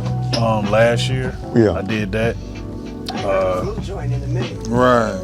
And right now, what I'm doing is I'm working on a cassette tape for Insect Records out of Austin. They throw the Exploded Drawing performances every year, throughout the year in Austin. And I just did one a few months back with J-Rock, dope. artist, Heads Partner, a couple different artists. My man, what's his name? It'll come back to me. But some great artists I rock with that night. So me and Butch, I'm working on a cassette tape for Butch. Oh, that's crazy. And it's gonna be dope. It's gonna be dope. A lot of the beats that I'm doing on there, or it's gonna be on there, is like some older stuff that I like revisited, resampled, reflipped. It's probably gonna be it's coming up to be about 35 beats. Nice. Not too long, but really beat tape style, kind of taking it back to what I did in the beginning. Okay. Short joints. Yeah. Also, looking forward to me and Ty have been talking about this for a few years at this point. Is this the Magnum Opus? Uh-oh. Oh yeah. Mr. Carter's Opus. that's another project that I'm currently still putting together, but that will definitely we gonna talk about it Let that anyway. bitch bake. Yeah, we gonna talk about it Let that bitch anyway. bake. You know, Man, but that's You want the that's cheese gonna be, brown. That's gonna be something special. And shout out to my man Brian Novato, Band Alpha, who's always done my artwork on my Neon Brown Volume 1 and Volume 2 from 2011 and 13. And you know, has done other stuff, you know, too with me, and just that's my brother, man, you know what I'm saying, and always looked out. I have such a great team of individuals around me, just who've always like shared with me, helped me grow, Word. always been there, like if I need anything. Slap you know? some common sense if you Yeah, need to. exactly. You know what I'm saying? And like, you know, like me, Both ways. Me, the type of guy I am, I try to always do stuff on my own. You know what I'm saying? But you know, you get more mature and you realize that, hey man, God put these people in your life for a reason, That's right. and you help each other. That's right. You know what I'm saying? That's right. Yeah. Just check up on you, man. Exactly. Yeah. See what you want. Yep. How you feel? Exactly. How you living? And that's the thing about. Did you stretch? Yeah, that's the Right. thing No, about. throw that up. Yep, that's the thing about y'all. Like, it's past like music, Yeah. and a lot of times people don't have that. You remember what I said to you? We was in the restaurant. I was like, I don't Yep. give a fuck. Music or no music, you're Right. still gonna be my best nigga. Exactly. Right. You know what I'm saying? Period. So that's something special. A lot of times. Gotta habits on. We come in here with some gotta habits. Oh shit. $30 hollers. We gonna Dude. show these gotta Boy. habits. Oh In shit. case they don't know what them gotta habits are. Those is Reeboks Damn. from the future. I had these bad boys for like 6. I had these bad boys for like 6 years, G. Back from See how clean these shoes And they are? look comfortable though. These are the most comfortable shoes. Hey, I let me got. tell you something about this nigga right here. Yo. Kenny Keys is the most comfortable. He don't give a fuck. West Side nigga, man. He go outside with slippers on, I'm man. West Side till I die, That's man. right, Straight man. up, West He was Humboldt, talking about K-Town, White 14th and Hole. Kaminsky. Right. Crispy. He had on some Reeboks. Clean. He had on Reeboks, so he had some Iversons. Yep. You know Yeah. what I'm saying? Cosmo. Most comfortablest nigga Yo, ever. comfy He said- man, man. Comfy man. I get Comfy it in. man. Comfy man. Comfy I get man. it in. Yeah, You man. know what I'm saying? Hey. Yeah. So That's wild. Hey. You know what's so dope about Kenny Beats? I always want to rhyme on Kenny Beats, Automatically. but half the time I don't want I don't to want- say shit. I yeah. just want to listen. Vibe. yeah. You know what I'm saying? Like, when, as an MC, rhyming on, I ain't even close to no. Let me get close to something. So, as an MC, over your beats is special. It's certain producers, and I'm not knocking no producers at all from the crib, because we all on the squad. But certain producers shit, I don't want to fuck up at all. Mm-hmm. That's Like, it right there. If you don't like what I did over your beat, I'll do it I over. don't like that shit. Yep. And it gets either scratched from zero, start right over. If you don't fuck with it, yo, I don't want to Keys. let you down. on Because your beat. we look at you, you are my Dr. Dre. You're Yeah. my Eric Sermon. You're my motherfucking like Q-Tip. You're my Dilla. Yeah. You my RZA. You the all embodiment of producers. Because let me tell you something about that. Our sessions is phenomenal. This motherfucker would make me redo a song. I'm thinking I'm spitting hot fire. And this motherfucker say, nah, do it again, Kaz. Yeah, man. This our 15th take. Damn. I'm a second take wonder. No, you're not, Kaz. Not tonight. I get a riled up until Nice. the passion get there, man. You know? And, You wanna feel it. You know, your tutelage and your training was always something that I admired, respected, and always inspired. like he said, I want to inspire you and be the best that I could be, so we could be the best with the music. Cause you hitting with the music, so we have to match that, right? Absolutely. And that level of workmanship It's not easy. Not even made. You can't even talk about that shit today to anybody. You don't have no regrets. You was a producer. There's a difference between a beat maker and a producer. A beat maker is going to make the beats and give them to you. A producer is going to make a song. Yeah. He's going to produce a piece of work and have you do the best you could do. It's like being a director of a movie. And he's making you and having the actor doing this. You got the stunt man doing this. You got this going on. You got the dames. You got the background. You got all of this going on. He's conducting it. And he's making sure everything is streamlined. And that's what I always respected about this brother, because he brought the best out of me. He brought the best out of Pugs. Brought the best out of anybody he worked with. Tywon Davis right over here wouldn't be the man he is, the artist he is, if it wasn't for Keys. Same for me, same for everyone that walked in that motherfucking room on the west side. Everything that we've made is so special to me. Like, all of our music that we made together is like, it's so different. It's like, it's special. It's like snowflakes. And all the other artists I worked with too, like my girl Nina Ray. Yeah. We had a group. That That was another group I was in the Sphere. Yeah. In No Sphere. So like we had a group in 2008. We did an EP. Kenny was smart because he always had large motherfucking group names. Eulerhythmics, Enosphere. Yeah, multi-syllables. Yeah, he was for the kids. It was for the high schoolers because there wasn't no kids in the word. Euler, what's that? He was for the college kids. No, because I remember when I first heard Eulerhythmics, I was like, it was like architectology. I was like, what the fuck? Yeah. Like, Yeah, where is where this is coming this? from? Right. Like, Never forget it. no, that's what I'm saying. Like, you just be like, damn. And you like, why did I fucking think of that? You know what I'm saying? Like, I really want to also talk about like my peers who make beats. I've already touched on Ty, of course. He's one of my day ones. You know that besides Tech, it was Tech and Ty. You know what I'm saying? Yeah, taking time. But I want Tech to talk and Ty. about and give props and homage to like my brother Radius. shout out Radius. Yeah, shout out to You know, Radius. like what's funny. I'm gonna tell you what's funny about my bro Radius, and that ain't funny. It's crazy to me because back Radius is a student of everything.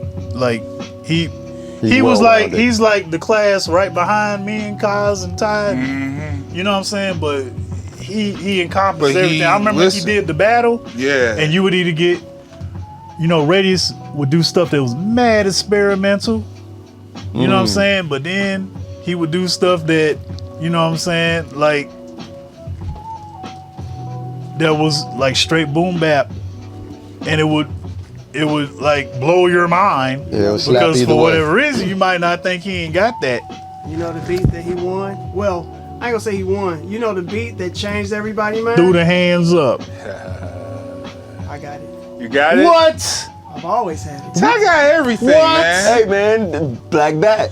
And see, this is the Black thing though. Batman. When you listen, Radius, you know listen- what it is. you listen to a lot of the music that's out now. Radius was doing that Before. already. Yeah. You know And what? then you listen to some of that stuff, and you like, and Radius was doing the PA when it was, you know, like it wasn't necessarily popular here. See, they that's was why doing you it in gotta- LA. You gotta shout out the Opus. Totally. The Opus. Oh Kevin my Ant, God. Alloway. Yeah, and that's not take away from Opus because y'all was They the whole they helped stage. us see Yeah, what that looks like, taking your gear out the crib. man, Oh yeah. the Like, most if you say phenomenal. you produce and you as bad as you think, or you just experimental, bring that shit outside. Yep, and it was no hiding. Nah. You can't hide when gotta all the do this equipment shit is live. right It's right there. here in front of you. It's either gonna be dope or it's not. Radius to me is, you know, a class under the Opus. He's probably one of the best. Doing the him and Brother L. Yep, You know what I'm yep. saying? Like, You know, and Radius, man, he one of the coolest brothers I know, man. absolutely. He's a true blue man. That brother, man. Radius, even on some like we said, some brotherhood stuff. Radius helped me like with my On your health health. He eats out. tremendously. We need to get Radius on here Radius. because I did see him in the streets. I did promise him a spot. He needs to. It's imperative I'm gonna tell you that we something. get him to Yeah. talk Yeah, about that for health real. shit. Like it's very. I'm gonna like, tell you something. Radius in many ways low key saved my life at one point. Like 08, you know, I was my dad was not doing too well, and you know he was going through a lot of stuff, and he passed in 2010. But like at the time, I wasn't taking care of myself, Right. Because I was taking care of Dad, and it was just heavy around that time. And Radius noticed some things I was doing, some things I wasn't doing. He schooled me because I would go to his crib just to decompress. Like I'd be done with Dad and done working, and I just go over to his crib. It wasn't too far away. The cozy console, that's what they called it. And would go over there, listen to records, play beats with each other. He put me on all the JD stuff that I had never heard, and just playing stuff. Nutrition. Yeah, and then he would like, it wasn't no going to Popeyes. It would be like, hey man, No, I'm we about to about hook to- this up, this juice, and yo, let me show you this and that and these herbs. And you know, at first I was like, what? You know what I'm saying? But then like, I just want to eat. I go over there, yeah. I go over there and I eat what he eat. And then we'll talk about different things, you know what I'm saying? And he Right. like really, he helped me tremendously. I started adopting a lot of that stuff, and as I was going through things, like he helped me get out of situations, you know, without even having to go to the hospital and stuff. So, but even to this day, I call him Doc. That's my doc. Word. I hit him up Dr. when I need a little help. Radius. How to eat to live. So did Taiwan last year when I visited. Taiwan the health, So- yeah, he exotic man. He got you. Donkey Kong out, man. That sounds a little different. Exotic, man. I've been exotic, man. He's That been sound- exotic, Forever. man. Right, that From sound like- beets to fruits and berries. To OnlyFans. Like, You spend a day with Ty, it's like spending a day with like the most interesting man in the world. You gonna What's that get a little bit of commercial? everything. What's that commercial? It's the most Yup, interesting with man the in the Dos world. Equis. This dude, he knows everything. You know a little bit of something about everything, when you know a whole lot about everything too. Yeah. Like, and got the you know what I'm experience to saying? back it up. yeah, man. Yup. And like He's the even- world traveler. Yep. And like even like you know, other cats. Okay, I'm trying not to forget nobody. Fifth. That's what I was just about to say. My brother Fifth Element. This brother, I met Fifth at Frontline in 2001. When I went in Frontline, Fifth was pretty much holding down the bulk of Frontline production at that That's time. true. That's crazy. Him and this cat, Facts. Emmett. Emmett. Yeah, so shout out Emmett. But Fifth, it was mostly Fifth. Fifth was like 80%. Emmett had his own group, and he was doing their thing. Outer Limits with Quay and them. So, Quasar. So, Quay. Fifth, he would be in there tracking beats, and I'd come in the room, and I hear this dude's music, and I'm like, man, this sounds amazing. It was like the hardest. What Q-Tip say? The beats are hard but gentle. Like the smoothest but hardest. His drums always Boom bap, funky, soulful, just, and then the chops. How The did you chops are do crazy. that? I sat the first time. I was so intimidated by Fifth. Man, I went in the office one day and this dude has an MP hooked up to like the stereo. He'll come in John's office and play beats sometimes. And he like opened up the program on the MP and he started going through his chops and stuff. And it was just the way he chopped. It wasn't always one after another. It would be like a blend. Like he had like he was playing, you know, piano, but like on the pads. And it was just so amazing. I had never seen nothing like that. And I was so intimidated by it too. Like he would come through, I'd be like, with me and the dog, I'd be working on something, I'd be like, hey man, hold on. Man, that's Fifth, man. But Fifth, man, he was like, Hey, Fifth let me know. He's like, bro, Oops. It's okay. I'm sorry. It's no Fifth big deal. stand for family. Yeah, Fifth was like, yo, man, I was like I didn't mean to do that. a fan of you too. You know what I'm saying? Get your big A Max off of the. Yeah, fucking tables, man, out of class, man. Fucking Fifth, no, fucking- it's good. It's good. It's good. Okay, Fucking I'm sorry. 88s. It's good. You know, Fifth is Five Fifth is Wonderful. one of my truest brothers, man. That's my dude, man. That's my cuz, man. That's my guy. Yeah, and like, you know, just big up everybody, man. I know I'm forgetting people and stuff like that, but you know, Cool Out and Tony, I mean, those two You already guys did. have always been like just in my corner. I'm going to see Tony before I leave. You know what I'm sure. saying? And he's still cooking. I'm going Yeah. to see, He's still see Cool cooking Out crazy. too. I gotta hit him up. Gotta hit Yeah. up. Shout out Cool Out and Amina. Yeah. You know what I'm saying? Big up, big up, big up, big But up. yeah, man, like such a great journey, like all of it, you know. And It ain't just, over. Yeah, it's definitely not over. Next It's definitely chapter, not over. next page. You know what I'm saying? I'm in Houston. Been in Houston for the past 11 years now. You like it? It was like an amazing move for. It was an amazing move for my daughter, Okay. my eldest. Okay. It was an amazing move. Shout out to Kayla. Yeah. It Is was she here? Nah, she ain't here. She working, Okay. making the big bucks. Making the big bucks. She in the world. Okay. And all y'all, you know, y'all knew Caleb since. I mean, he Since a held, wham wham. he held Caleb the first day, first couple days. You know what I'm saying? So like, yeah, that's my 8-spoon coon. You know what I'm saying? But yeah, man, Houston is different. You know, I've been there 11 years now, and it's different. The scene isn't Chicago, but they do have a scene, and they have some amazing musicians. Shout out to Rockwell. Shout out my man, the biggest Brandon. Shout out my man, Amaru, the musical nomad. Shout out B Honey. Shout out Mecca. My man Ivy. All these cats, these are like-minded people. They have a collective called the Great Thinkers, and they also have This is dope, man. another group, Mother Nature. These two dope MCs.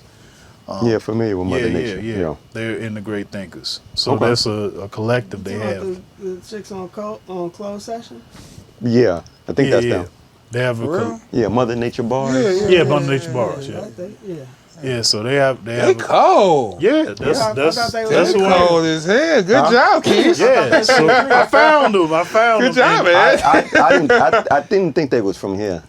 Yeah. Yeah, nah, 'Cause They nah. fuck with closed sessions. Yep. Huh? They fuck with Alex. Yeah. Yep. So I found them through doing gigs and had the pleasure of working with, most of them. Brandon, Amaru. I actually got some stuff cooking with almost all of them. But that's been a blessing. The scene is different. It's a different type of music. It's it's Houston. What do you say? Their barbecue is different. Yeah, they No barbecue. seasoning. Weird. Nah, they do that. What? They You know what's They do good? the pre-seasoning Sauce. with the You remember when the I was vinegar. out there, Yup. They do the vinegar first. So Fuck it's that. the brisket.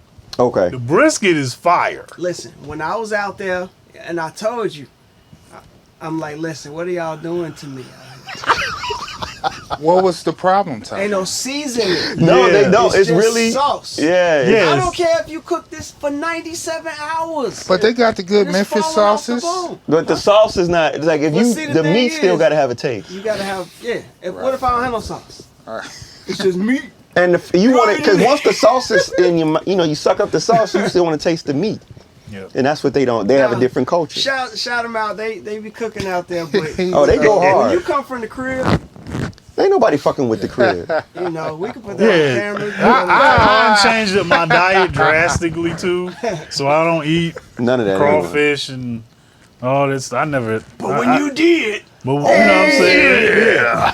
It was pretty serious. I love their tacos out there. They do have good taco spots and trucks and stuff. No, Houston's smooth. I live in the suburbs, so I'm far. Which from area? everything. I Like live in outside. Katy, Texas, which is like Oak Park. Familiar with Katie. Yeah. Yeah, it's like Oak Park to Houston. It's like that close. 10 minutes, you Hop in Houston. over. Yeah. Are you affected by the floods out there? Not in Katy.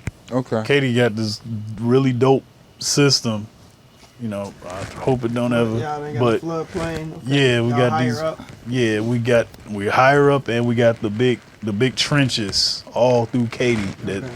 they got Just catch the all water that just shit. goes straight out to Okay, wherever nice. it go. Okay. So you know, that's good. it be wet and soggy everywhere, but it don't be It don't Flooded. be flooding. coming up crazy As in far as Katy like Houston, though, health wise versus Chicago, when we got all 4 seasons, that. Yup.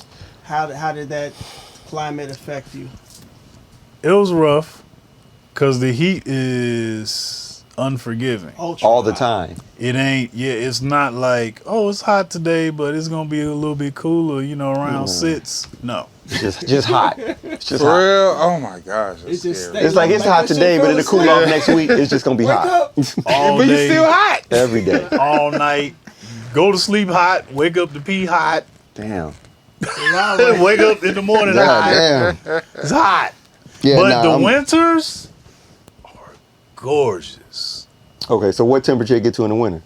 Winter is, dude, all winter is like 70 degrees, 65 degrees. That's like Highest 75, baby. Beautiful. The best one. I don't want to go nowhere in the winter. I want to stay in Houston in the winter But in at the all summer. times. When it's hot, Sometimes, yo, I gotta go. I'm out. I'm Yeah, I out. hear that. man.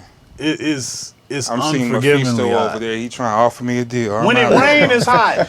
The rain feel like it just fit. You know how you turn on the hot water in the shower? Yeah, That's how the it's rain like feel. that. Damn. It's hot. Yeah, it's That's nasty. Yeah. Nah, I'm I was out good. there in July, and I love the heat. That Don't shit- love But that see, heat. okay, so but that's not Caribbean heat. No, you're right. That's That's scalding- hail. It's just hail. That's I'm in trouble heat. Yeah. Yeah, like something's I'm wrong. on punishment. if you don't pay attention, you get Did fucked the around sun and just get move dehydrated closer? heat. Like it's like, hey, did something just happen? Like, it's, Yeah, it's scary hot. Like it's You that. go outside and you see somebody walk by with a pitchfork. that's only got Yeah. faded though. You like that, huh? No, I'm just talking about in the heat. Yeah. They busting Houston heat. Sedona is my spot Right. in Arizona. I love That's where Sedona. Infinito at. Oh, really? Oh yeah, that's right. He's in. I thought you meant Sedona. Okay. I ain't gonna say the city. No said state.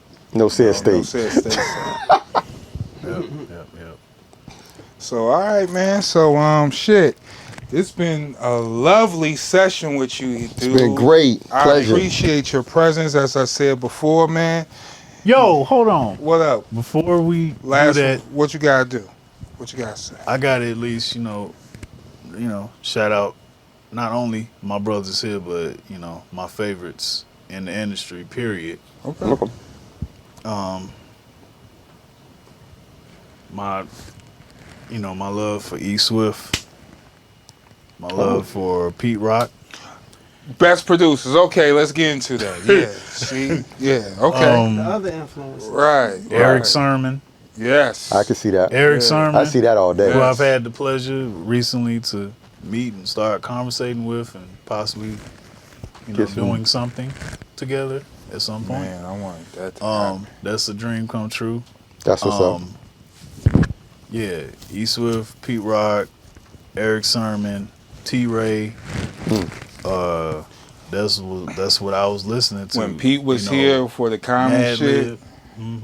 Yeah, we talked about you a little bit too, Yeah. man. Pete cool as hell. Yeah, Pete Mad Lib, Rock. of course. JD. You know. I'm sorry, I've never called him J Dilla for some reason. Yeah. Probably because I fell in love with his music as JD. Before he was. Yeah, as JD, but salute JD / J Dilla. Yeah, even like other types of music, like my favorite, Angela Winbush, my favorite producers ever. Yeah, some of her music, like her style is like phenomenal, man. Like I would love. I made a song for her called Angela Winbush. Yeah, it's on my last release I did on Bandcamp, and yeah, I mean, just wanted to give some love to my favorites. What you want out of all of this shit? What's gonna make Kenny satisfied and complete? Getting into it now. To see like the fruits of like, which I've seen a little bit, but the fruits of everything that I've learned and everything that I've shared, and you know, the true fruits of that in other people's lives and careers, because the way that I was groomed coming up by a lot of these cats that's here and my peers, because we groom each other too. Yeah, we do. Was through sharing and communication and us not gatekeeping. You know what I'm saying? That's a key word. Not gatekeeping, not being, you know, greedy. Yeah. That's what I believe in. Now, there's been times in my life and in my career where that's tremendously hurt me, because I am a giving person. I'm the type of cat that will teach you whatever you want to know. Very generous. Whatever you want to know. You want to know how I flip this sample, or you want to know how I get this to sound a certain way, or, you know, you want me to teach you piano? That's gonna cost. But everything else. But you know what I'm saying? Like, you know, I mean, yeah, but you know what I'm saying? Like, for free. I've done that. You know what I'm saying? You want lessons? You word. I've taught cats for, you know, a year or two or whatever. I've given away a lot of information, and sometimes it ain't that I'm looking for nobody to be like, oh, Kenny, you're the greatest. That's, you know what I'm saying? If I'm able to affect somebody in a positive manner and help them, and I would just hope that, you know, it wouldn't be no funny business or nothing like that. I would hope that it would be like, you know, if I see you, we still cool. You know, unless we got some kind of weird beef or something like that, but we still cool. And I'm not looking for over thank you, but you know what I'm saying? But I'm also not looking to be, at times, you know, I've been taken advantage of. I've been, you know, chomped off and not acknowledged. You know what I'm saying? It's happened. It's definitely happened before. But you live and you learn. And I know my day ones. I know who has been good to me on my journey. I know who's given me tough love for a reason, and it helped me. I also know who's played, you know, two-faced with me before too. You know what I'm saying? And it happens. It happens because when you giving like that, it's gonna happen. At some point, it's gonna be some people, a person, or some people that, you know, it's gonna be some funny business, and you know, you have to kind of learn not to take it personal. Like, you can say it, you can bring it up, you can acknowledge it to them, but at the end of the day, you can't let that define you. You can't let it make you feel like you're defeated because maybe things sound like you. Right. And you know it's not because it was through osmosis. It's because maybe you taught or you learned from me or whatever. You know what I'm saying? But also on the flip side of that, everybody's their own person. Everybody also is going to have their own journey. And just because you might meet somebody to show them something and, you know, it turns out a certain way or whatever, they still have their own thing too. You know what I'm saying? Whether that comes from you or other group of people or it's just something that they naturally had. So you have to just learn from them, if you want to call it a mistake, or just say, okay, hey, I willingly did that. So if I don't want to feel that way again, then maybe I'll just be more cautious. You know what I'm saying? And that I am now. I'm cautious. In other words, fuck these niggas. Straight up. Hey, All you biting niggas, all you niggas that been running around and shit, man. Y'all remember when calm down, man. Let's go, when Key and Obama did the speech? Yeah. Yeah, that's what this is right here. That's what translated. Yeah, he was just like. So what he really mean? What do you really mean? I've done music and gotten paid for my work, and then it comes out and it's become, like I said, your favorite song on GCI. That's happened to me on That's heavy. in two occasions. And I'm not gonna go into it because it really could end up Actually, being probably some. been a couple What's more understood than is not that. happening. It could end said. up being some, you know, some Litigations. nasty behind, because I did get paid, so I'm not gonna trip. Okay. I did. I had an agreement. It's the principle, though. Okay, but it's the principle of it. Yeah, When don't- you got to hear that song over and over and over and over, and then you got to see it going trending on TikTok There it is. 15 years later, and you know that you did the bass line, you did this part, that part, and you ain't got nothing but a $800 or something back when you just needed it to feed your kid. And you like, man, I wish I had it, but hey, that's what it is. It's called session player. Yeah, that's what I Yeah. was for a number of years. You was a work I was for doing hire. session work for hire. 500 here, 300 here, 800 here. Shoot, 50, 100, whatever I could get sometimes because I needed it, you know what I'm Yeah. saying? But Yeah. you live and you learn. Was And that you- the best method?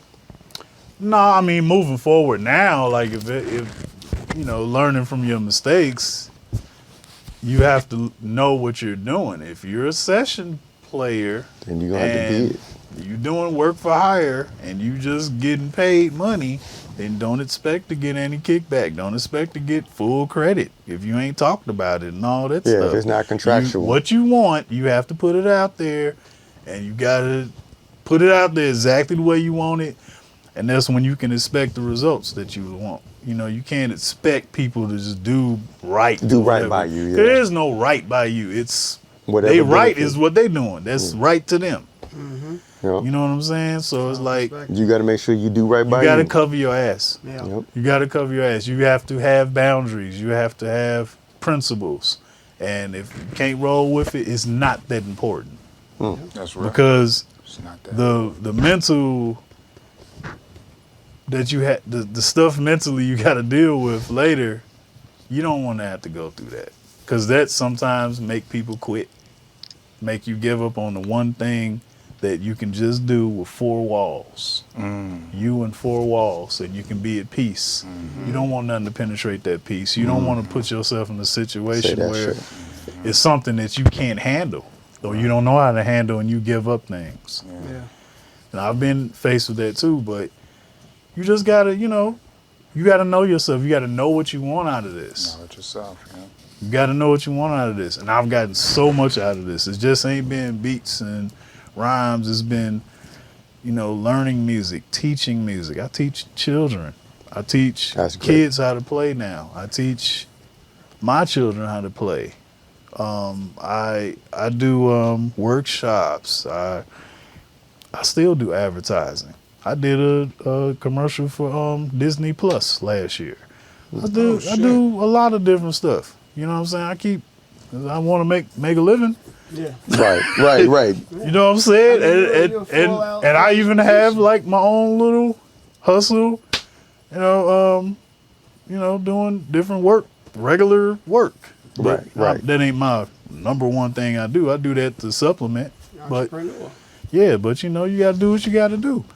But yeah, like you can't get so wrapped up into what somebody did that you think is wrong, because people gonna do what they gonna do. You gotta trust them to do that. You gotta trust people to be who They gonna be, yeah. who Let them exactly be. they are. You can't even be mad at Yeah, them. because this is the thing, and my father used to tell me this all the time. He used to tell Kaz this too. What's in the dark will surely Come to the light. come to the light. And one day, one day, Nocturnal. one day, you're gonna meet people who know other people and know other people, and they're gonna be like, "Damn, that sounds like such and such." Where you learn that from? Motherfucker, I created that. Right. Right. Word. I'm Or listen to this, man. That sound like. Oh, damn. And it's happened. It's happening now. Yeah. But I don't need to talk about it. But I'm saying it like I said, it was in dark come to light. And whether it's intentional or not, you know what I'm saying? I always am very aware of where I've been, who I've been with, who's inspired me, who's taught me, who's even shunned me. You know what I'm saying? Like I'm very aware of things. So like you just gotta hold your head, man, and don't let it tear you down. Or You know Kai's gonna fuck you up. And at the end of the day, I can still be cool or cordial or, you know what I'm saying, be at peace with people. Because nobody is ever gonna do me like me. That's right. Bite Nobody's all you ever want, gonna do you motherfucker. like you, or you like you, or you like you. So that's the thing you gotta remember. We are here to do a job. Right. And do your job. Don't worry about what they're doing. Because if they're trying to do your job, They're not doing they're their job. never going to be able to do your There job. you go. That's That's it. never going to happen. That's it. So, do you. Accept your own and be yourself. That's it right there. Word up. That's what's That's up. it. Shout out to motherfucking Kenny Keys up here in the fly trap. In the fly In the trap. fly trap. Whoop, Don't whoop. get stuck in the fly Don't trap. get stuck in the fly trap. If you are, you just a fly on the wall. All right, y'all. This has been a long ass session, Yeah. But it's been great. but it's been It's great. a lot of jewels, a lot of history. A lot of history, a lot of jewels, and you have to come back whenever you. This is a lot is more. yours. I ain't even get Yeah. to touch on some stuff. Okay. There's a lot more. We'll do a part. We'll do part 2. This Yeah. is the reintroduction. Right. Next is. I'm gonna looking be- forward to the future, man. Word. Yes. So, any last words? Any last shout outs? I think he just did great. Man, Did great. just love to everybody, man. Love to all Nacro affiliates, old sir. and new. Yes, sir. You know what I'm saying? Because that Nacro reunion coming. Yo, shout out to all the new people doing their thing, man, in Chicago, man. My man Stepchild on the beats. Woo, yeah. He's a Yo, little beast. I don't even know if you know how much I love your joints, yo. That's dope. Like I love hearing your music, man. That's dope. Step. Shout out to Freddie, also on the mic. Yeah. Shout out to Brittany. Shout out to my man Fillmore Green. Shout out to Philly. Appreciate you, bro. He got some bangers with you. I represent Phil He got some Fillmore bangers. has like involved me in much of his music, and I love it. Shout out to Rashid Hadi. Yes, He sir. Shout out he Hadi. knew Yes. he in the peers. Always shout out Diesel. What up? Hadi. Diesel. Hadi is on the beat. Hadi, man, like you a whole nother. Talk to him. I don't understand. Talk to him. Like Ooh. why this guy isn't mentioned in. I mean, cause he It's got not like conversation. deep work. Rap Like, and where's production. the recognition? Yeah. Yeah. Rap and production. Where's it at? Can rap most of your favorite rappers Yes, sir. and get on these beats and an engineer on top of it. Yeah. Nah, Yeah. it's crazy. You know what I'm saying? Like Rashid Hadi, man. Rashid Hadi, my man, international MC. Bing, bing.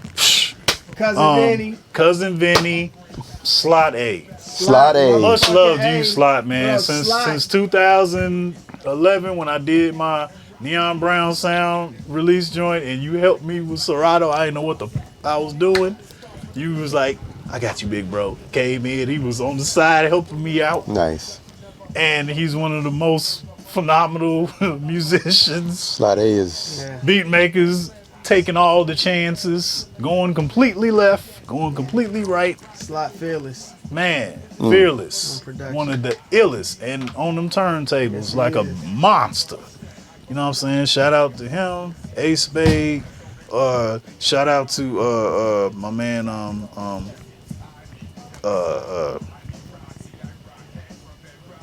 it's late.